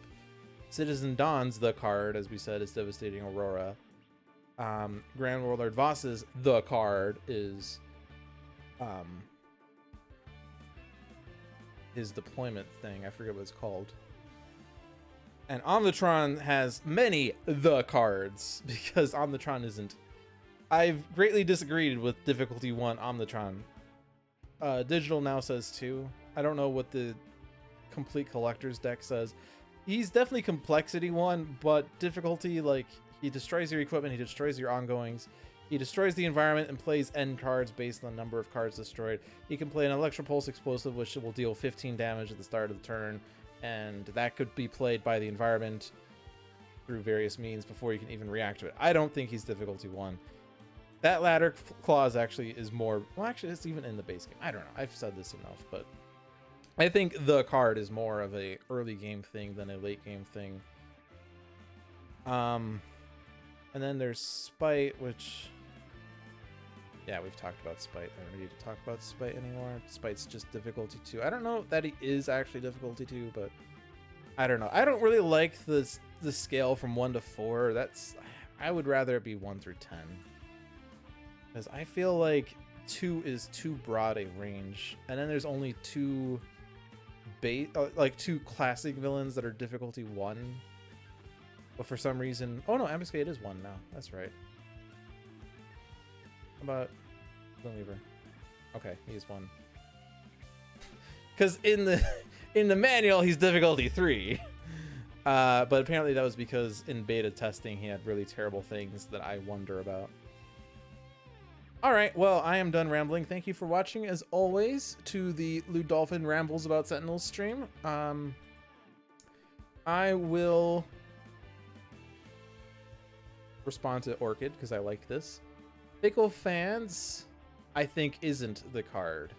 And I've also read about people who hate this card, and I don't really agree with that card. I'm probably weird because I do like Kargra. I think people like playing Kargra for fun, but they don't really see her as a fair villain. But I think it's thematic that she doesn't play fair. And Fickle Fans, a lot of people say, well, this card sucks because it just moves tokens from you to the villain. Well, it moves cards from you to the villain if you're trying to get favor super early on.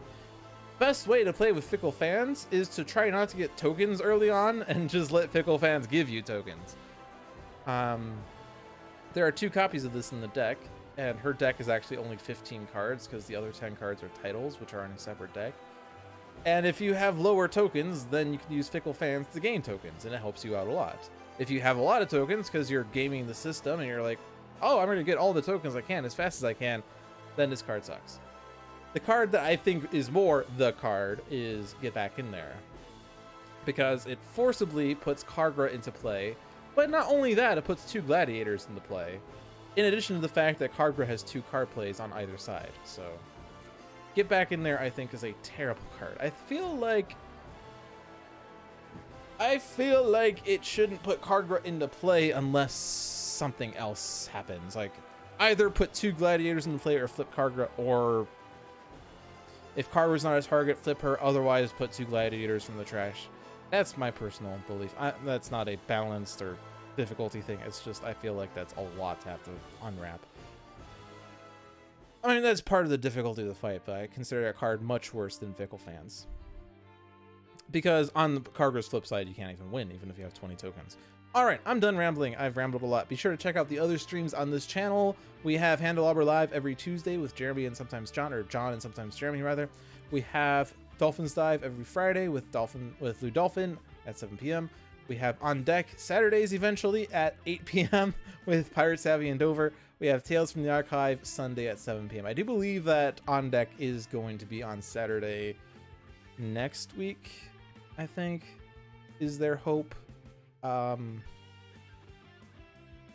think because that's the time that's supposed to work, but scheduling has been a fiasco for them. But yeah. All right. Let's just put Chairman music up because I like that music.